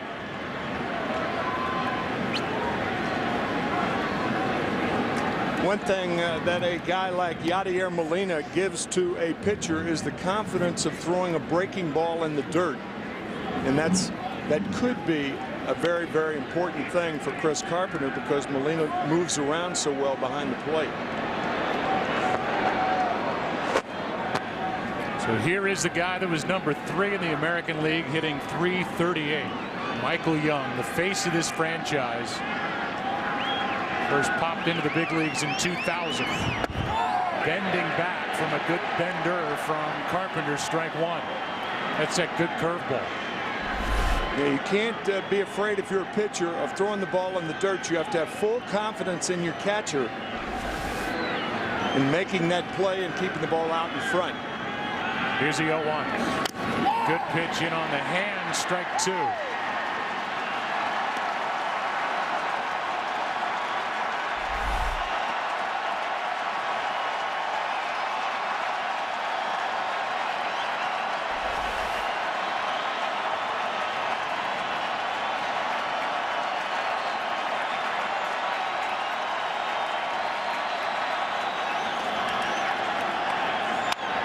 To the right side, fair ball. Pujols the stop and the out.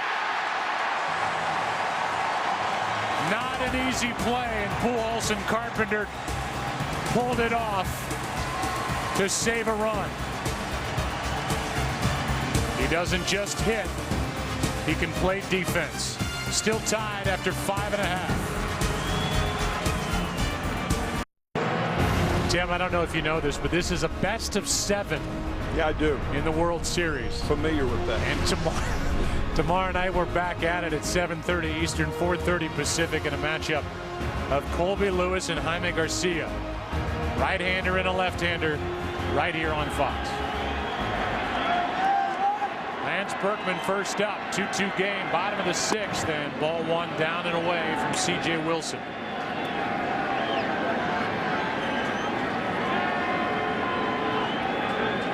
Berkman with a 2-run single his last time up. Good pitch. 1 ball, 1 strike. C.J. Wilson has turned in a good one so far, as has Chris Carpenter on the other side. Berkman now frees to follow, and then Yadier Molina. 1-1. Ball, I guess a foul tip. Berkman says why. On the swing, I guess. Didn't look like he went around. We'll see if the ball made contact with the bat. Oh, no way. Berkman was surprised to find out that was a called strike 2. Ooh. Normally a catcher will not get this as a called strike if he drops the ball, which Napoli did. So it's 1-2 and now 2-2.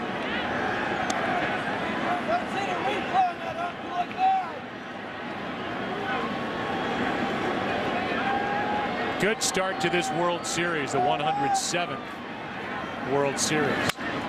Little flare out behind the second base position, and Kinsler hauls it in 1 out.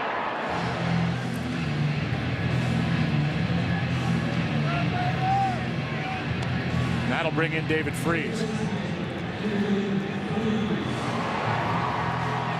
Very economical with his pitch count, 5 1/3.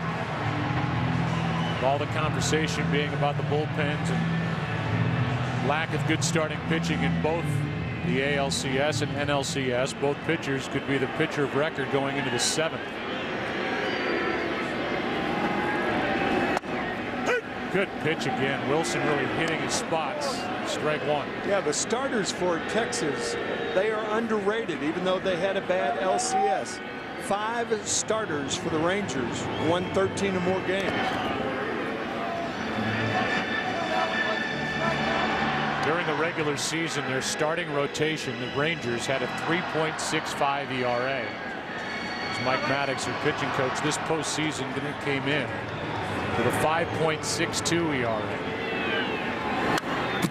Freeze, strike 2. One of the reasons for that is Alexi Agondo is now in the bullpen, so he couldn't contribute as a starting pitcher. But boy, has he ever contributed from the bullpen. 2-0 in the LCS. And Scott Feldman, who's actually pedaling to power that heater. Here is a 1-2. Down and away, 2-2. He's subtly doing the wash. Just kidding, that heater is plugged into a wall. Feldman's just trying to get loose on a cold night. 2-2. That's well hit into the gap. In right center field, and this ball one-hops the wall. Freese has got a one-out double. New series, and he is still hitting. Well, we talked about how David Freese let the ball get deep, and that's why he hits the ball to right field. That ball is deep. There's no way to pull that ball with that type bat speed. It's a tailing fastball. David Freese hitting that ball at the back part of the strike zone and rifles one to right center field. And that's precisely why Mark McGwire, his hitting coach, thinks David Freese is the type of guy to win a batting title if he could stay healthy. That's right. Now Molina with action starting for the Cardinals in their bullpen. It's Punto on deck, and then the pitcher's spot. And Napoli will go out and talk. I think C.J. Wilson and Mike Napoli are talking right now about pitching around the hitter. Now you've got Punto, the 8th place hitter.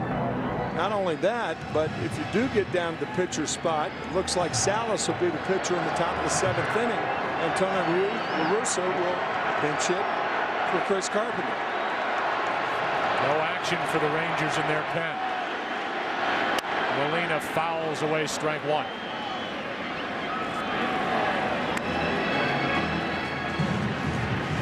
For those of you who may not know what pitching around means, it means you're not going to give the hitter anything good to hit. If he hits it, it's going to have to be a ball, not a strike.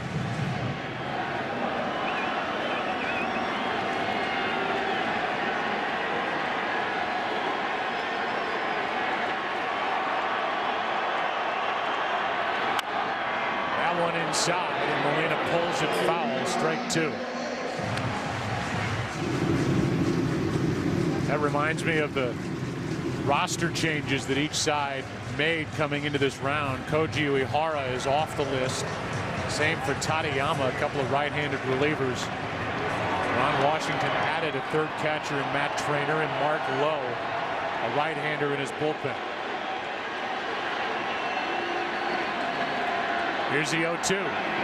That skips in, and Freese will go to third on a wild pitch. Well, again, that's one of the problems in pitching around the hitter. Because if you're going to make him swing at balls, sometimes that ball is too low.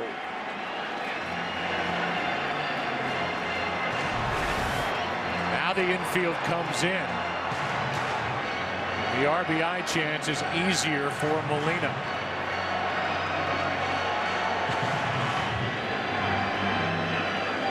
Ralph Kiner used to say, with the infield in, it makes a racehorse out of a mule.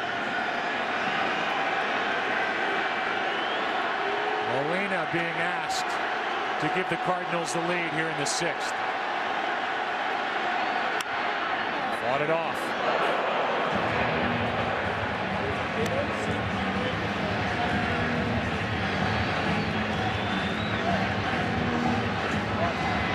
Rangers have gone 10 consecutive games with 6 innings pitched or less. Longest streak in postseason history. Wilson's gone 6 1/3 as Ogando gets loose.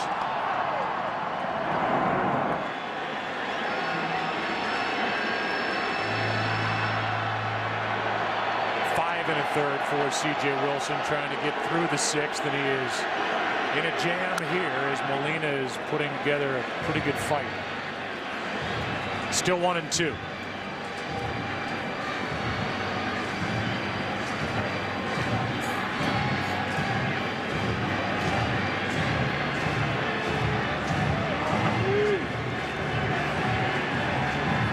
David Freese is not fleet of foot at third base. We talked about his double operations on both ankles, probably making the ball go through on a grounder.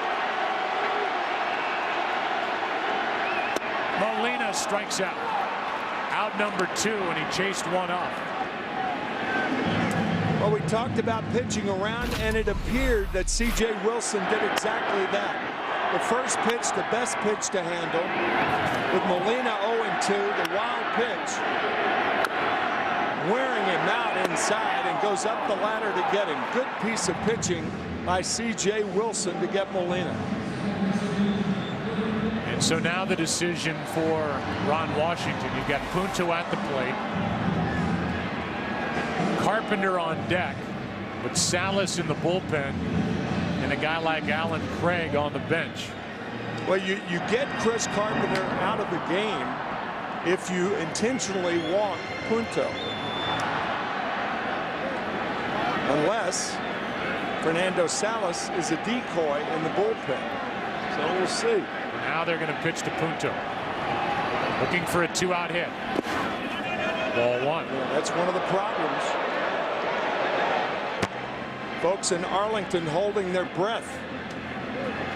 That breaking ball in the dirt.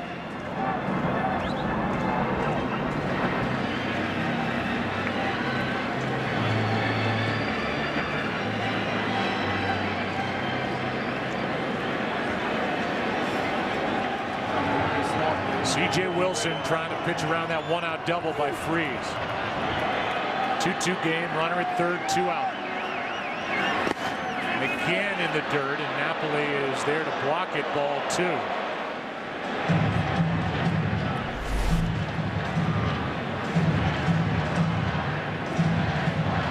Good play, Napoli.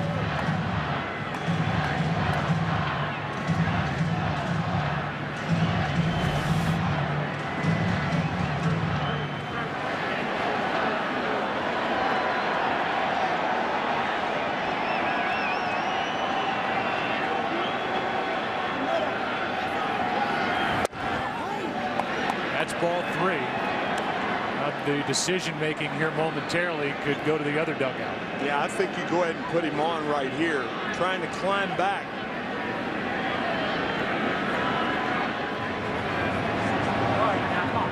Here is a 3-0. That's ball 4, first and third, and Carpenter will come back to the dugout. And Alan Craig will come off the bench and hit for St. Louis. Chris Carpenter leaves with 87 pitches on the night.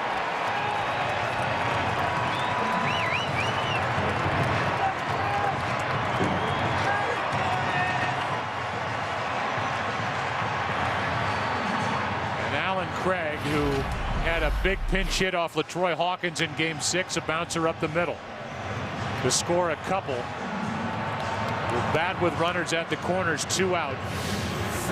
We're in a tie game in the 6th. Some guys are offensive players, some guys both sides of the ball. Alan Craig and David Freese, 2 very good offensive players, and I think Ron Washington now has seen enough. If that's the case, that streak, the starting pitchers will continue for the Texas Rangers. He has made no signal or sign yet to the bullpen.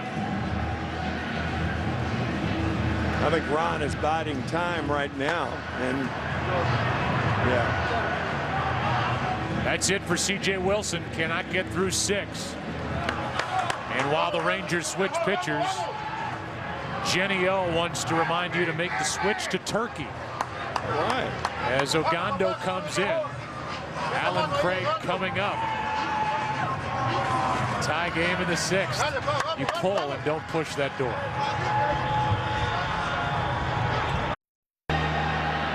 There has been no bigger weapon in any bullpen this postseason than Alexi Ogando, 13-game winner during the regular year as a starter.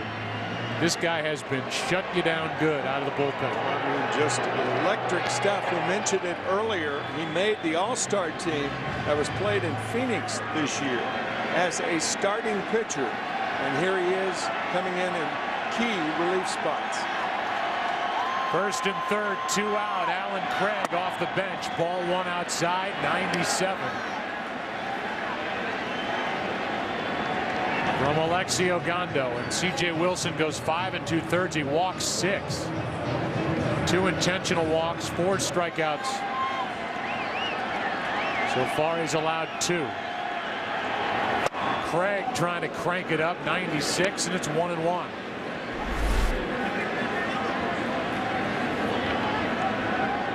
Ogando, as much as any reliever on either side, can use the middle of the plate to get strikes. He doesn't have to pitch to the corners as Salas continues. Chased it up, 97, strike 2. And Ogando's already trying to make an imprint on this World Series. And the Cardinals' 6th. As a hitter, you don't have long to determine whether it's a strike or not.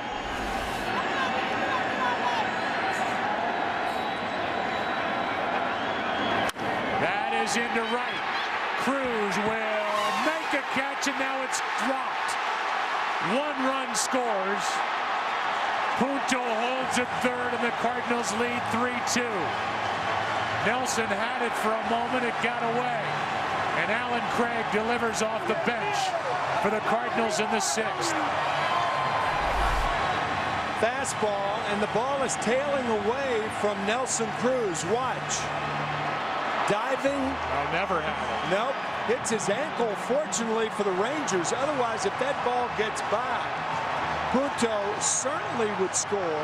And nobody knows about Alan Craig. Maybe him too. Watch it hit his foot. Right there. That's a bad break for the Rangers, but a good break for the Rangers. Alan Craig with a base hit into right. It's first and third again. And that ball took a hop, stayed right along the leg of Nelson Cruz in right. Never got leather on it. And it's for Kyle now with St. Louis up by 1 in the 6th. Strike 1 from Ogando.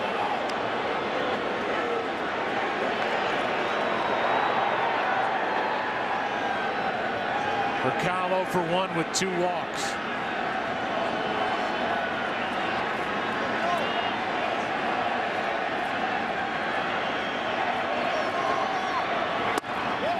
Ball 1.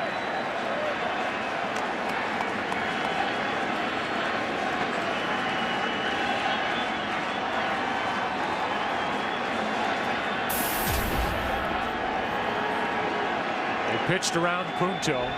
Marusa went to Alan Craig, and he delivered. Now the 1-1. Big swing by Furcal, strike 2. Boy, that was hittable right there. Fastball right in the wheelhouse of Rafael Furcal. Don't let that small stature fool you. He can hit a ball a long way. He just tried. Hit 7 home runs in 50 games during the regular season when he came over to St. Louis. That keeps it 1-2.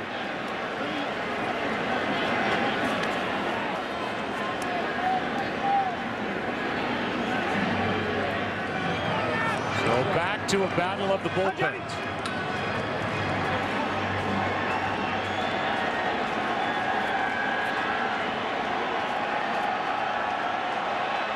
And here is a step to third, look to first.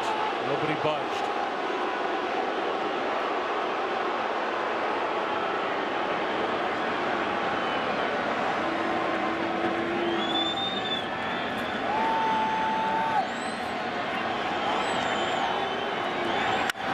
First goes, fly ball into right. Well hit, back on the track, and caught by Nelson Cruz.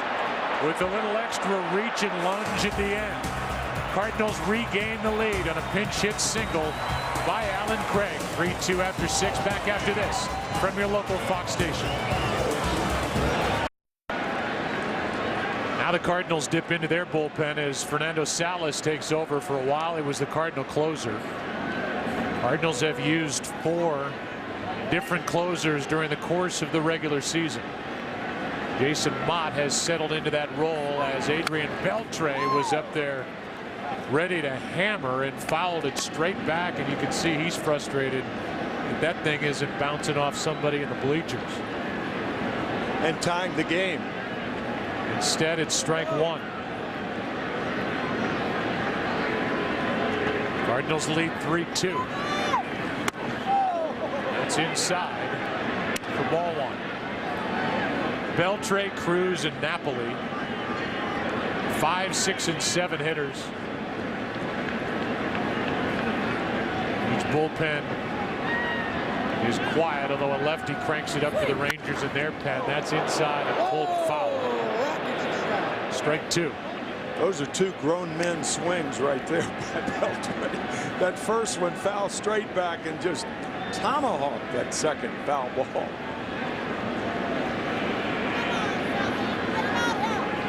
Salas got a good change. Now Beltre hops out.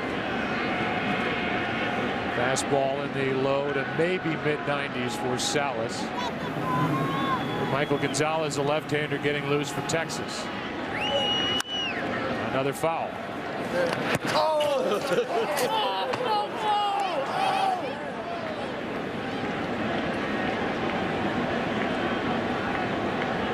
Carpenter can only be the winner in this game. He went 6, allowed 2 runs, 5 hits.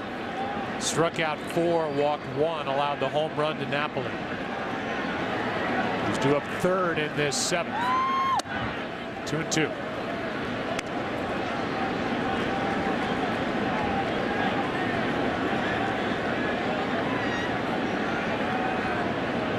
Beltre has doubled, singled, scored a run.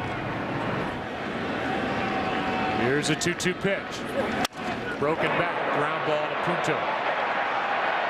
1 out. And we give you a bullpen comparison. It is a strength for each side. During the LCS, Texas went 4-0. You see the ERA.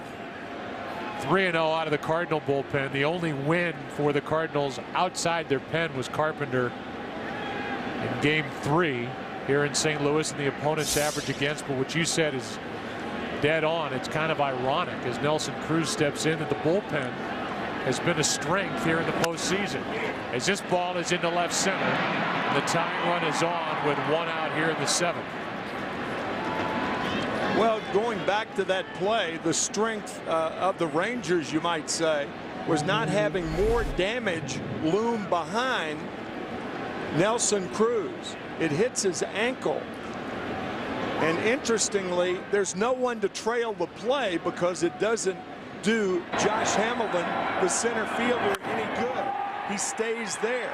Now, if that ball gets behind him, it could have been an inside-the-park home run if it rattles around in that right field corner, but certainly it would have scored another run for the Cardinals. Now Salas gets a visit from Dave Duncan.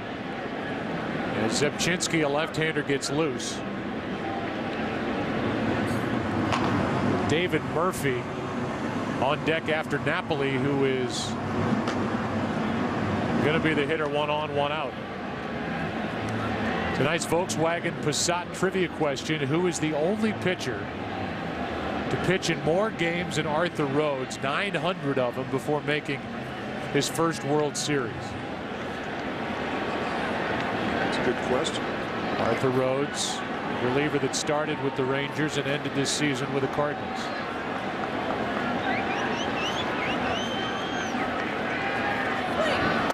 Pitch is inside to Napoli. Back in the 5th. That tied it. And it was not cheap.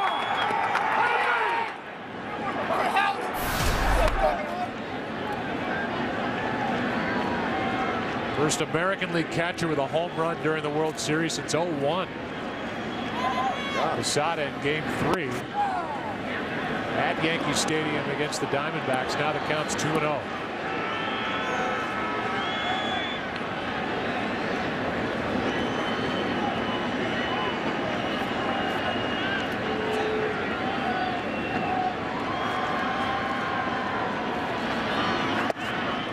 That's over but low, 3-0.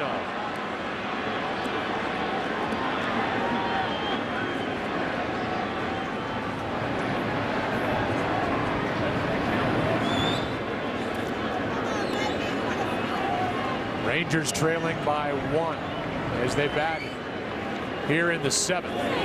And on 4 pitches, Napoli takes a walk. A hit, a walk. We'll see if La Russa stays with Salas against a left-handed hitting David Murphy. I would be surprised if Tony does, and once he takes his glasses off, he's heading to the mound. So Salas has a rough first inning. He allows a hit, a walk after the ground out by Beltre to start.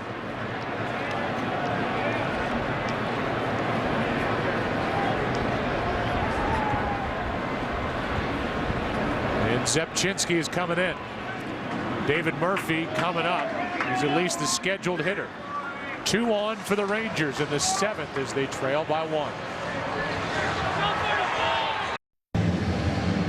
Zepchinski, a left-hander, got on a roll at the end of the NLCS and really handled left-handed batters, in particular Prince Fielder.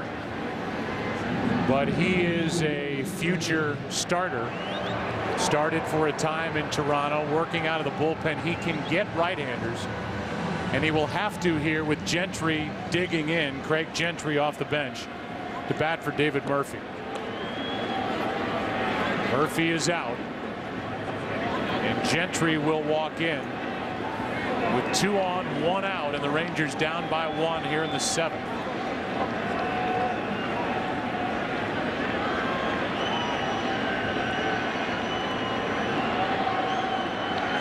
The deal that sent Colby Rasmus to Toronto.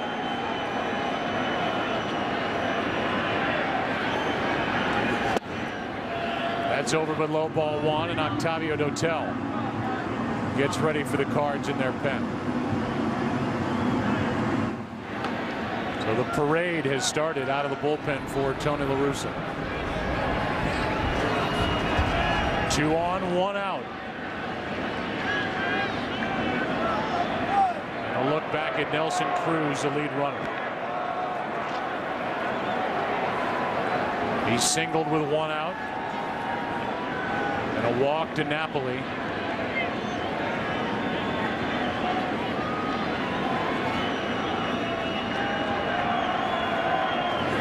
Strike 1.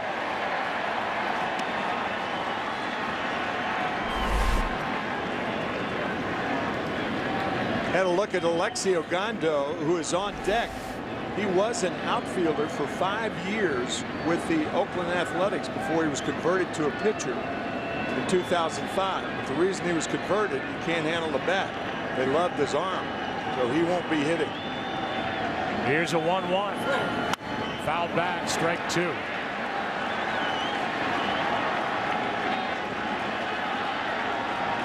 Last thing Tony La Russa tells Mark Zepchinski when he hands him the ball is breathe, relax. Let's help get Zepchinski into the strike zone more often. Gentry trying to come up with a huge hit for the Rangers here in game 1.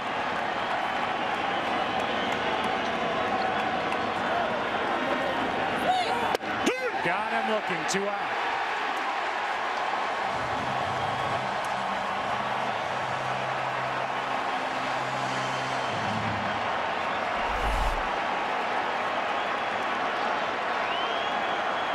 Zepchinski and the Cardinals get the high strike. Close. Tony La Russa realizing that the 2 dominant pinch hitters on the Texas bench, Indy Chavez and Mitch Moreland. But Ron Washington will have to send up Esteban Herman, who did not make an appearance in the LCS. And this is his first at bat of the postseason. In a key situation for the Rangers. 2 on with 2 out. Mike Gonzalez, it appears, will be the pitcher in the bottom of the 7th.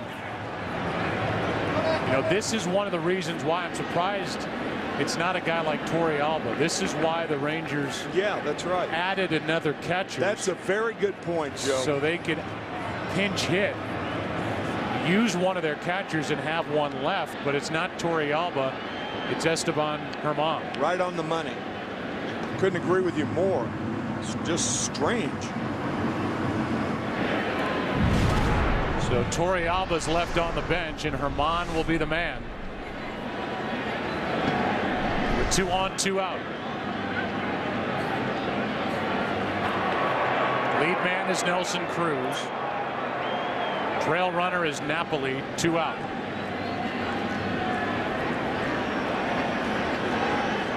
By the way, the Cardinals have 1 more reliever than the Rangers. The Cardinals carrying 8 relievers, the Rangers 7. Here is Herman. Strike 1.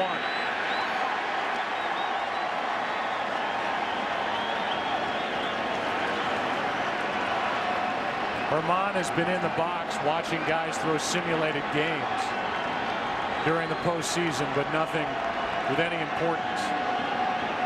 What a time for his first at bat. Strike 2. Regardless of how many times you've been around, nothing could train you for this position right here.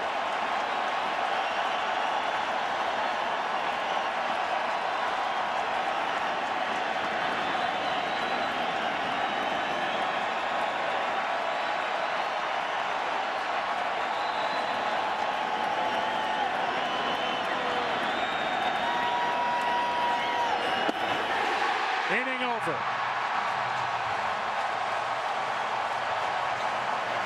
And the guy nicknamed Scrabble because of all the letters in his last name, Mark Zemchinski,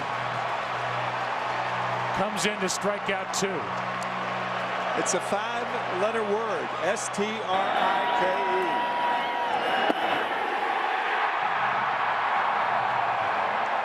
And it's still 3-2, time to stretch here in St. Louis, game 1. And right now we join public address announcer John Hewlett for the introduction of God Bless America. Ladies and gentlemen, please rise for the singing of God Bless America. We are being led tonight by Staff Sergeant Brian Owen, lead singer of the Missouri Air National Guard's viral video band, Sidewinder.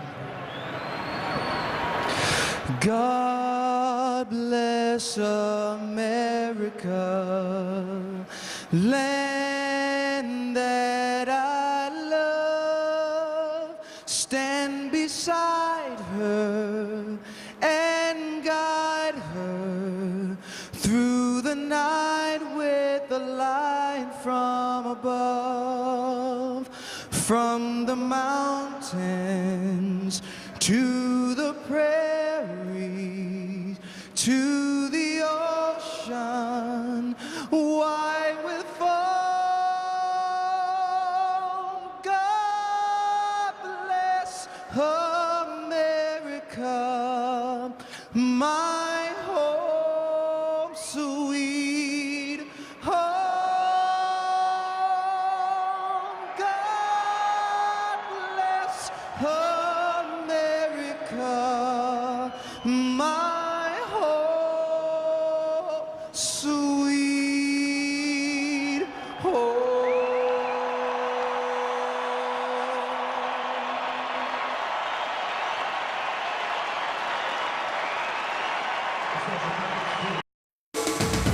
The World Series on Fox is sponsored by Fiat. Life is best when driven. By the G Series, Prime, Perform, Recover. And by Chase. Don't get shortchanged. Get your cash back with Chase Freedom.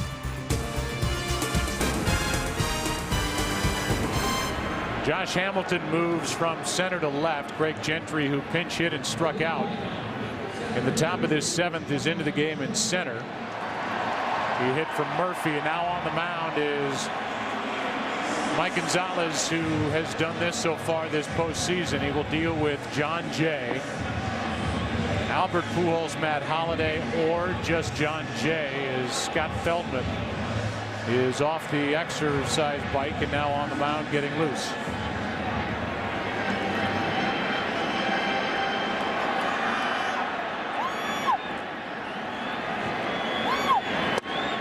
Strike 1 from Gonzalez.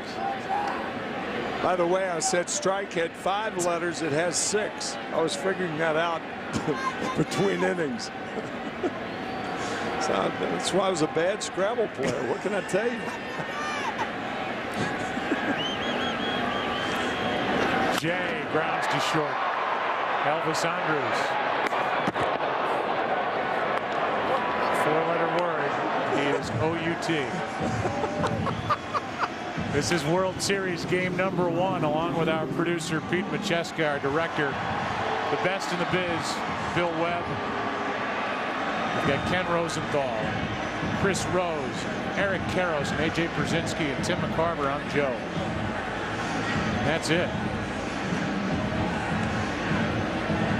for Gonzalez. You saw that summary. We'll give you a better look at it when Feldman is into the game. 1 out, nobody on. Pujols and Holiday coming up in a 1-run game.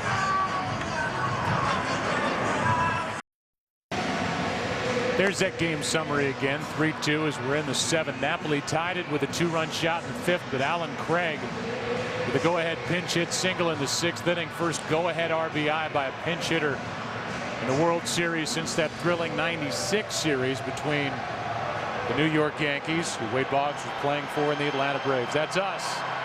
And that's Scott Feldman, who's been outstanding this postseason. 8 2/3 innings of work. Only 3 hits and no runs. 9 strikeouts and no walks. He's right into the action to deal with Albert Pujols, who's been hit by a pitch, intentionally walked. The intentional walk paid off in the 5th inning when Holiday followed with a double play ball. Strike 1, good tailing pitch. 93 from Feldman.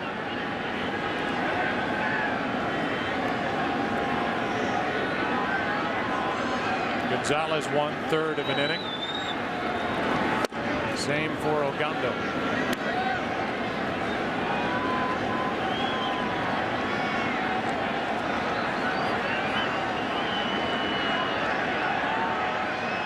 One out, bases empty, 7th inning. Good game. Good pitch. Strike 2. Top of the order will be at the plate for the Rangers in the 8th.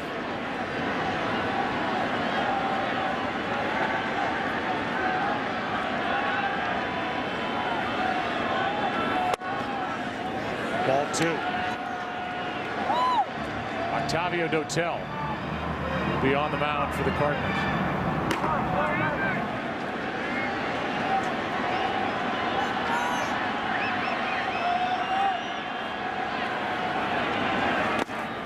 Ball 3. If Albert Pujols goes out of the strike zone to swing, usually it's at a ball in the dirt. He won't chase away if it's thigh high. Or if he chases away, he'll make contact.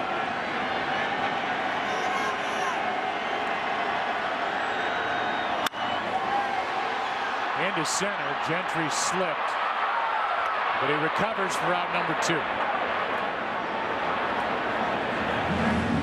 It's got to be a great feeling to slip in a World Series in the outfield on a routine fly ball. Yeah, first chance. Greg made the play, recovering in time, recovering nicely. There's the slip and the catch.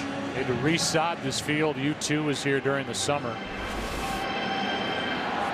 And not as bad as Texas, but pretty close. It was a scorching summer here in St. Louis. Anything but tonight. 48 degrees, a mist, windy. Holiday, strike 1, tied up. Good pitch from Feldman. Matt Holiday with a double. There's the mist.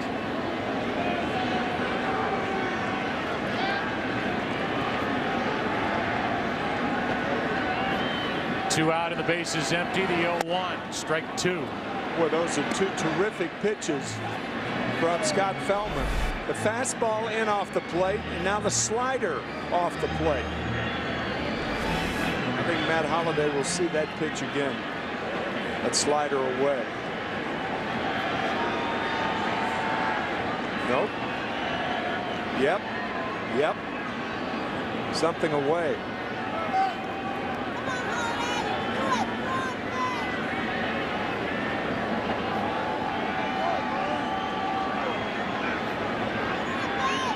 With 2 out, nobody on. The 0-2. And Napoli was asking him to bounce it. He wasn't asking him to throw it 58 feet. That's what pitchers do. You see, if you don't put down the right fingers, they throw one in the dirt. That's the splitter, and a good one. The reason it's a good one, it's a waste pitch. Trying to get Holiday to bite, he didn't. And now the 1-2.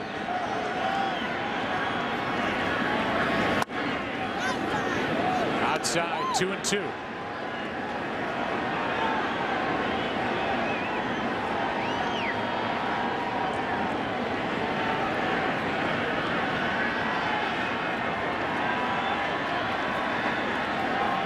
With the bases empty, Holiday floats one to Kinsler, and the inning is over.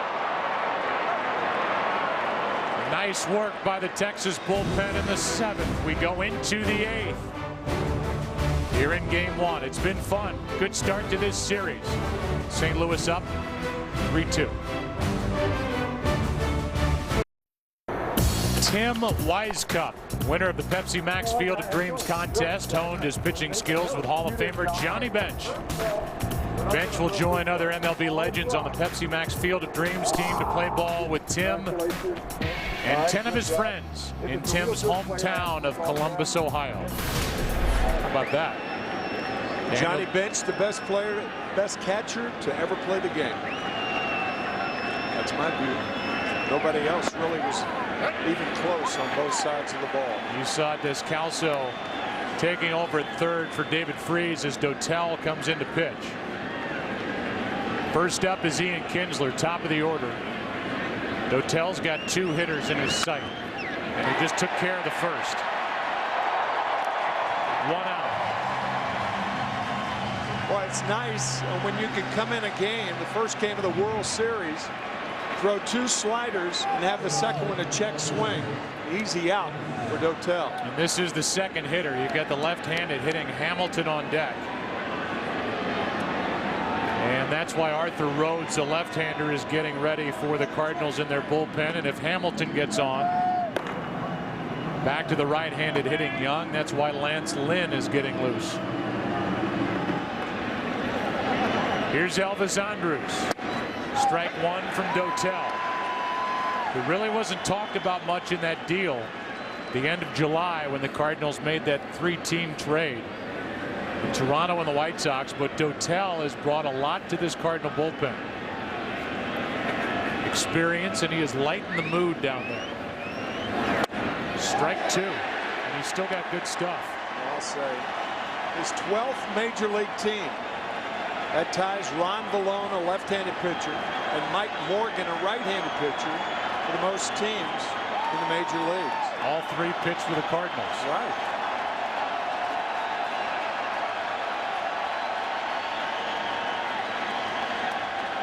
Here is an 0-2 pitch.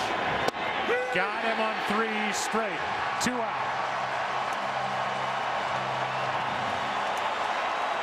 And a nice night's work for Octavio Dotel. Well, I'll say a slider for a strike, a slider check swing, and then 3 straight fastballs to get Elvis Andrus. And now the matchup for Arthur Rhodes. 20th year in the big leagues. His first World Series. His opponent, Josh Hamilton.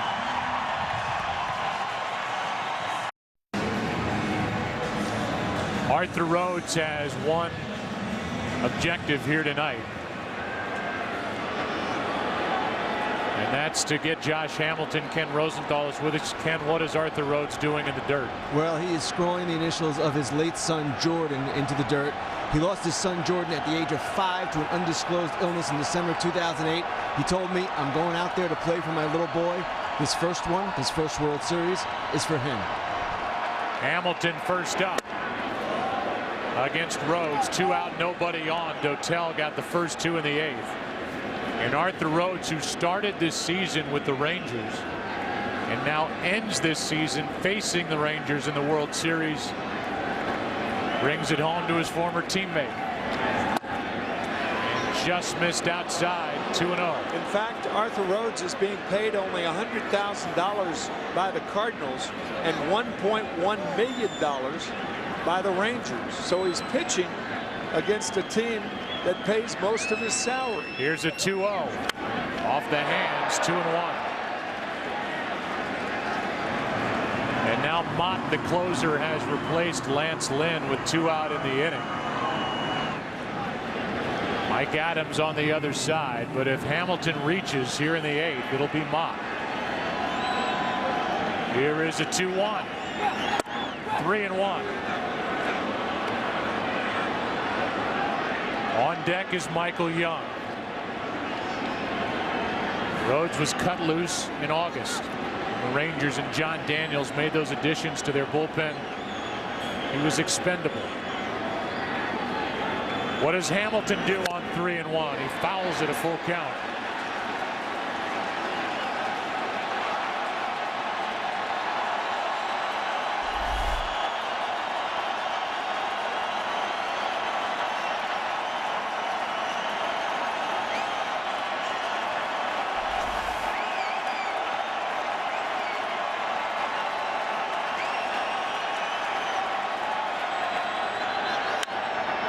Hit it one-handed into center. And the Cardinal bullpen in the 8th is up to the task. Rhodes, in his first experience in the World Series, gets Hamilton. After Dotel's good work to start the inning. Bottom of the 8th, game 1, Cardinals back, up 3-2.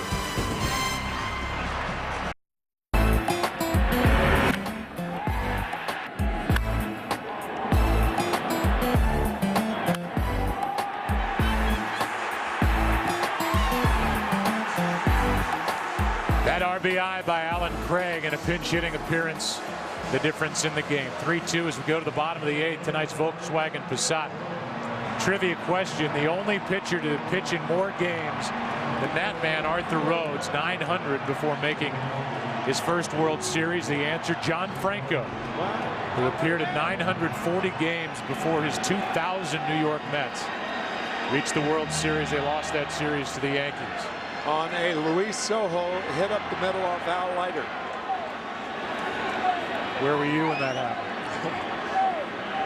About 2 stories higher in the broadcast booth with you. Here is Berkman against Feldman, strike 1.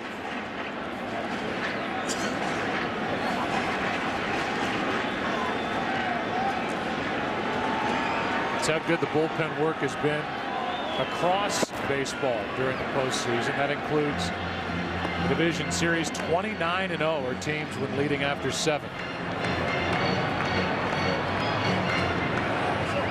It will be Mott in the 9th. There's a 1-1.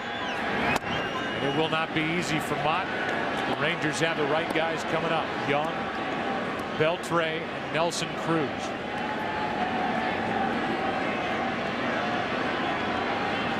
Descalso on deck. 2-1. 3-1.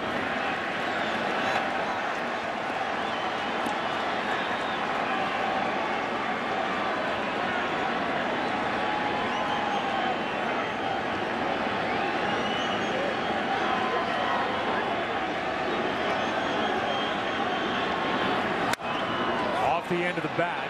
That is foul and will get out of play. Full count.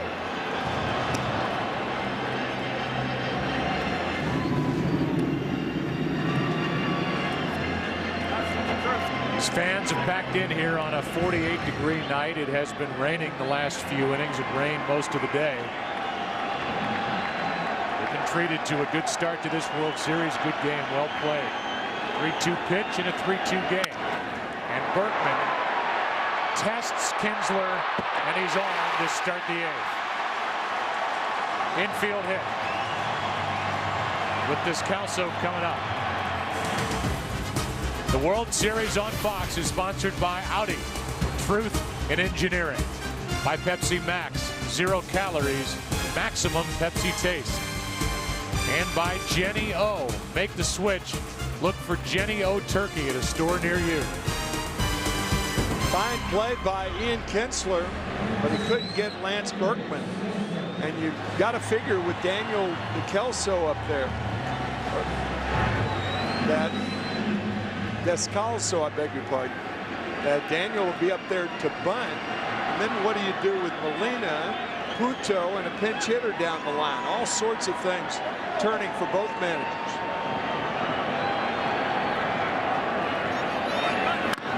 And he does bunt. It's perfect. Napoli makes the play. And Kinsler gets over in time. 1 out. Down to second is Berkman for Yadier Molina.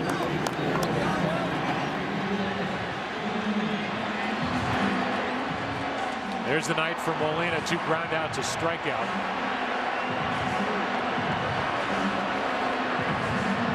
The left-hander Darren Oliver, just so you know, getting loose.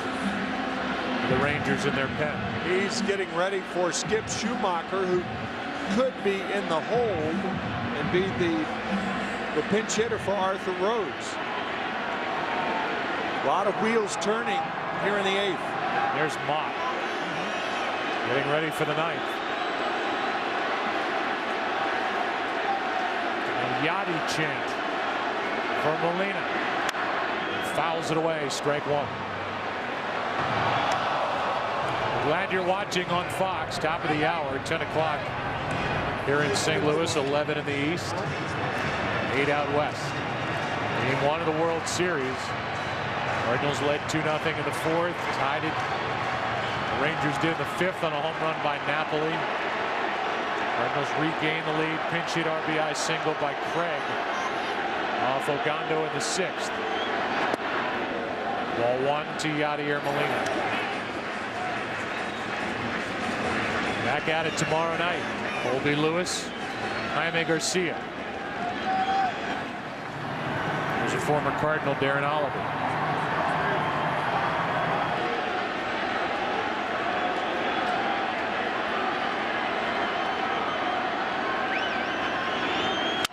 Broken bat. Going to third is Berkman with 2 out.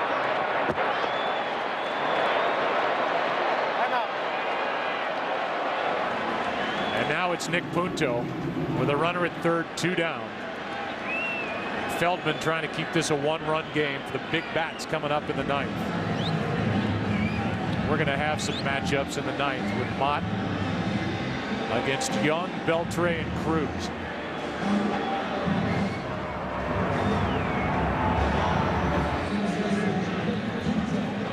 Punto has a hit. He's been walked twice.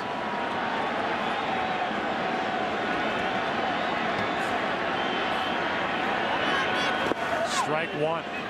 Wicked slider from Mike Adams. Well, that ball just diving. I beg your pardon.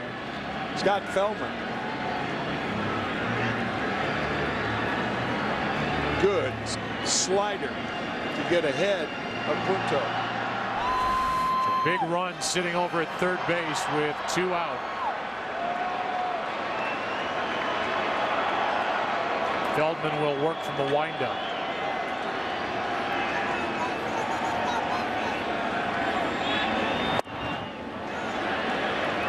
1 ball, 1 strike. With the advent of most relievers working from the stretch now, it is unusual to see a reliever who is working from the windup.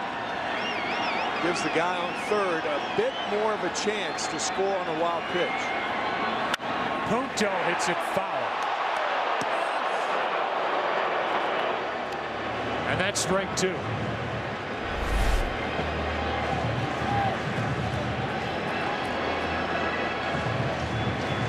Greg Gibson, the first base umpire, had to get out of the way and make the call. 1 ball, 2 strikes.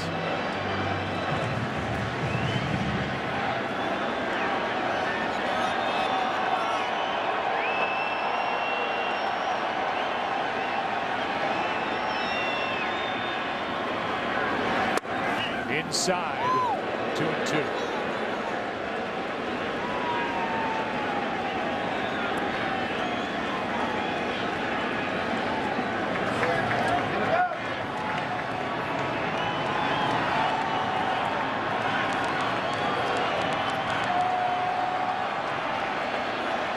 Runner at third, 2 out. Ball 3. There is Schumacher in the on-deck circle. Well, with Oliver out in the bullpen. Cardinals also have Terrio. LaRussa wants to make that switch.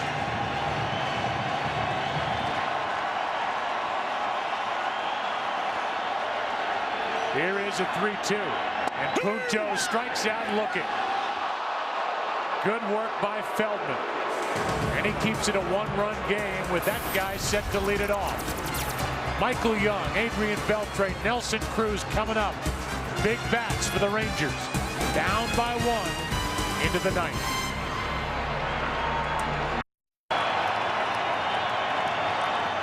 The last team during World Series play to come back trailing after 8 innings to win Game 7, the Diamondbacks to win the World Series over the Yankees against Rivera. Strike 1 is poured in from Jason Mott as Schumacher takes over in right for Berkman. Mott has been virtually unhittable this postseason. And he makes the play on Young. Throws a rocket to first, 1 out. Get the radar gun out. That throw to first base, probably in the low 90s. I mean, he throws a seed to Albert Pujols. Former catcher. He's got a great arm, obviously. Can touch 99, maybe 100 on the radar gun. Beltre. That's a foul ball. And now they're not saying foul ball. Out.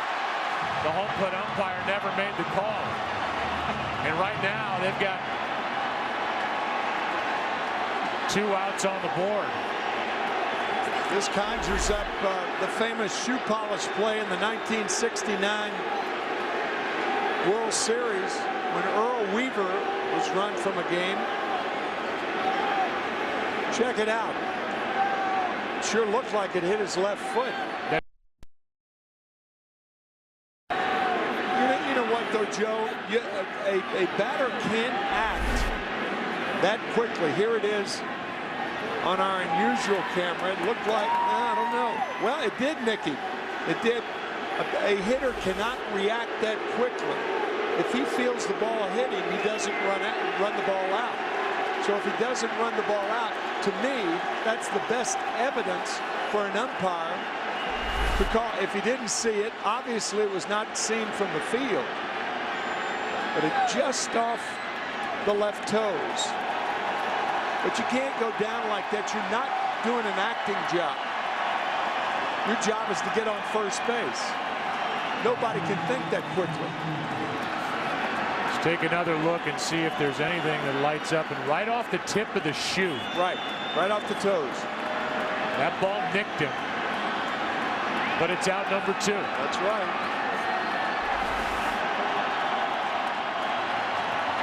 And a big bat is gone for the Rangers. Now 2 out. And a ball outside. One hitter in the Rangers lineup has 2 hits tonight. I beg your pardon, Ian Kinsler also. But one of the 2 just made an out.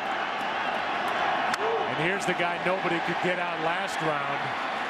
Wearing a Tiger uniform, Nelson Cruz, 1-1. 6 homers in that ALCS. Drove home 13 runs. The Cardinals are 1 out away from taking Game 1 of this 2011 World Series. Here's a 1-1. Ball 2. Mott didn't get his first save until the 28th of August. Cardinals went from one closer to the next, to the next, to the next. Mott has the best stuff of all of them. Strike 2. And again, staying away from Cruz. They've stayed away all night. And a season that started with a blown save by Ryan Franklin. Game 1, the home opener.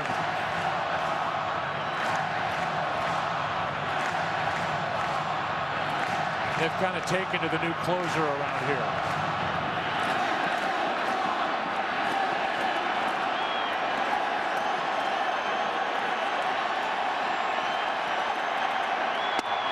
Outside, a full count.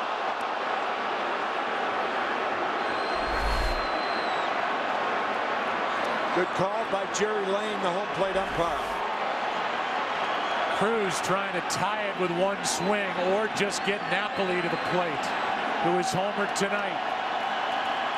3-2 pitch. Foul straight back, and what a rip by Cruz. What a rip at a mistake. I think Mott wanted to stay away.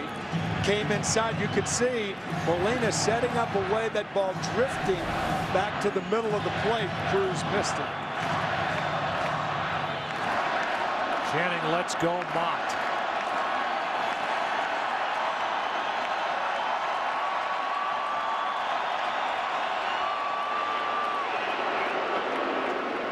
He throws a cutter, he throws a slider, a change up every once in a while.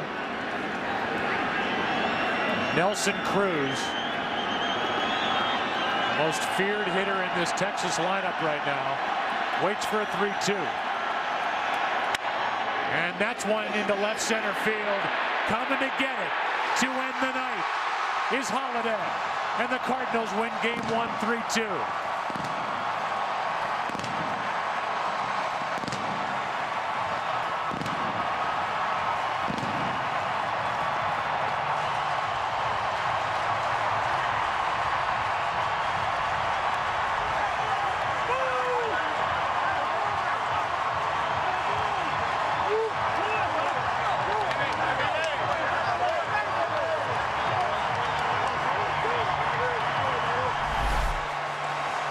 Last pitch, 3-2, a cutter just off the plate, and Cruz hitting it on the end of the bat to left center to give Holiday a chance to drift under it.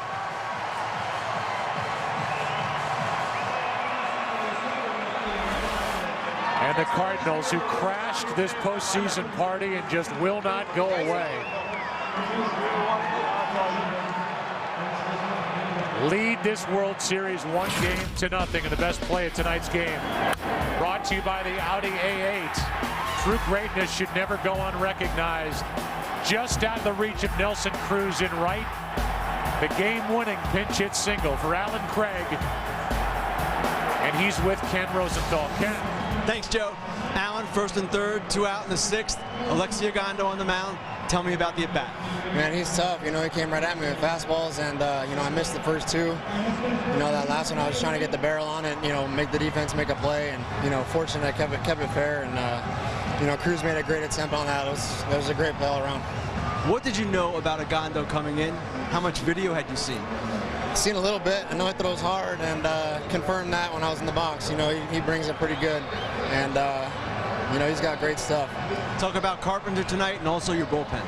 Carp, you know, he did what he usually does. You know, he was our leader out there tonight. Went out there 3 strikes, got early outs, and you know, he led us tonight. It was great. Alan, thank you very much. Thanks. Joe, back to you. All right, thank you, Ken. We'll take a break. We've got more to come from St. Louis. What a good start to this World Series, game-wise, well played, tight, more like the regular season. Better pitching, offense was down. In the end, the Cardinals win it 3-2. Take a break and come back after this.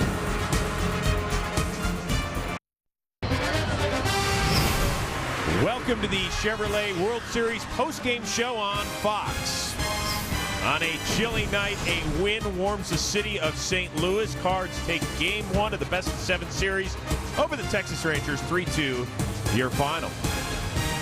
Hi, everybody. Eric Karros, White Sox World Championship catcher A.J. Brzezinski. I am Chris Rose. And EK, in the pregame show, one of the things we talked about, the chess match between Ron Washington, Tony La Russa. Not only how they use their bullpens, but also their benches as well.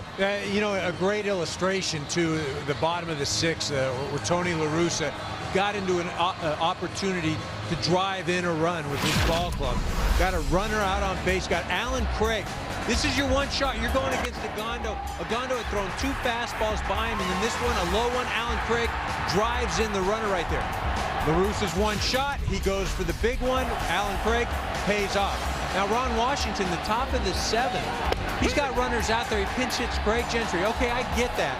Then next, Esteban Herman. Now, he hasn't had an at-bat since September 25th. No at-bats in the postseason, and you got Yorvit Torrealba on the bench. 4 for 12 in the postseason. Experience. You're carrying 3 catchers. I thought that was an opportunity for Ron Washington to go out there and try and tie the ball game. Wasn't able to do it. DK, you make great points here about the bench. We talked about their bullpen and the starting pitching and which team would be able to use their starting pitching. Chris Carpenter tonight, quality start, 6 innings, 5 hits, 2 runs. But also the biggest thing, you and I talked, DK, off camera earlier. This game was huge for the Cardinals. Why? They have their ace on the mound. They have the guy that has to win for him, and he did it tonight. He was awesome. Chris Carpenter, you stepped up big time tonight. Got a huge win for your team and for the St. Louis Cardinals. Now tomorrow, it's on Jaime Garcia to continue, because we said if the Cardinals lose tonight, they're in serious trouble. But guess what? They won. We're gonna have a great series now. That bullpen was huge for the Cards yet again. 5 games, 5 guys came out of the pen. 3 scoreless innings, allowed just 1 hit. And a few moments ago, our Ken Rosenthal caught up with the new version of the Beard in the 2011 playoffs, Jason Mott. Thanks, Jason Mott. First World Series save. What was it like being out there on the mound? Awesome. It's even better to get that win. Just good. These fans were behind me the whole time. Heard them cheering, hear them going, let's go Cards. It's one of those things, get out there. My thing was go out there and make my pitches, and that's what I tried to do. Now, the at-bat with Beltre. Did you hit him? You know what? I looked at the ball to see if it maybe got a shoe or had a scuff or something. All it had was dirt on it, and I was looking at it on the mound, hoping it didn't have anything else on it. But it didn't hand it to the umpire, and he said no, so that's an out. Good for us. Now, in the NLCS, you guys only had to protect a 1-run lead in one of your wins. Tonight, very tense. Talk about the bullpen and just what happened here tonight. I don't think we look at anything any different, whether it's 1 run or no runs, or not no runs, 1 run or however many runs. We go out there, and our job is to not let them score. Our job is to get people out, not let them score, and for me and our bullpen, we go out there, and it doesn't matter how many runs we're up by or whatever. Our job is to not let the other team score, and that's what we've been doing. So hopefully we can keep doing it for 3 more. Well, you're hot, Jason. Thanks a lot. Back to you. All right, guys, thank you very much. Not as scraggly as Brian Wilson, but just as effective. 9 innings pitched in the postseason, allowed only 1 hit, no runs. Is that the new thing for closers? Everyone has to grow a... He's not the closer, and that's right. the funny thing. Sorry. Tony will not anoint it. It's like you're going to hit 4th in the lineup, but you're not the cleanup hitter. It's just... I love that. All right, guys, let's look ahead 24 hours from now for the pitching matchup. Colby Lewis, he's been nails for the Rangers the last 2 years in the playoffs. 4-1 in ERA of under 2.5 going against the left-hander Jaime Garcia. Eric, is this all on Colby Lewis? Well, it is and it isn't. It is because he's given the Rangers the only quality start so far of the postseason, but it's more on the Rangers offense. They've got to go out there, put some pressure on the St. Louis Cardinals. There wasn't a lot of pressure put on them. St. Louis Cardinals this evening, they had runners on base every inning except the 7th inning. That's taxing on the opposing team's pitching staff. The Rangers have to be better offensively. I totally agree, EK. It's on the Rangers' offense. Their pitching did great tonight. 3 runs against this lineup. The St. Louis Cardinals that dominated the NLCS.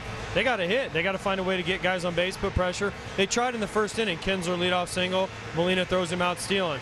Andrews then with the play. Carpenter makes an unbelievable play at first base to keep both those guys off base. From there, they really didn't do much other than Napoli's home run. They have to find a way to play their game, get on base, put pressure on St. Louis, and make their bullpen work. And you mentioned at the top of the show, 3 and 4 hitters for the Rangers, Hamilton and Young, 0 for 8 tonight. Not good. Anybody else's teeth chattering right now, or just me up here? All right, guys, go throw those coats on. We'll see you again tomorrow night. Coming up next, except on the West Coast, it's your late local news. And join us again tomorrow night for Game 2 of the 2011 World Series, right back here in St. Louis. Our coverage begins at 7:30 Eastern, 6:30 Pacific. 4:30 Pacific, only on Fox. Promotional consideration paid for by the following.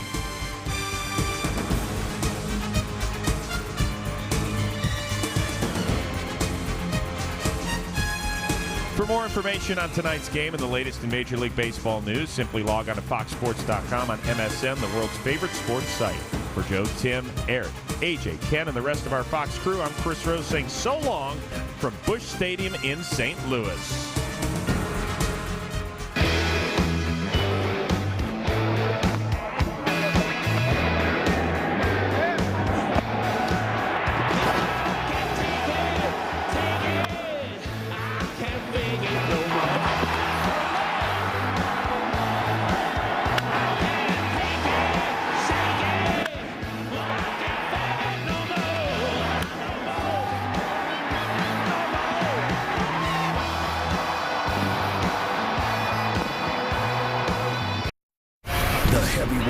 championship of the world. Cain Velasquez versus Junior Dos Santos. Live November 12th, only on Fox. Home to Major League Baseball, the National Football League, the UFC, NASCAR, and the UEFA Champions League Final. This has been a presentation of Fox Sports. We are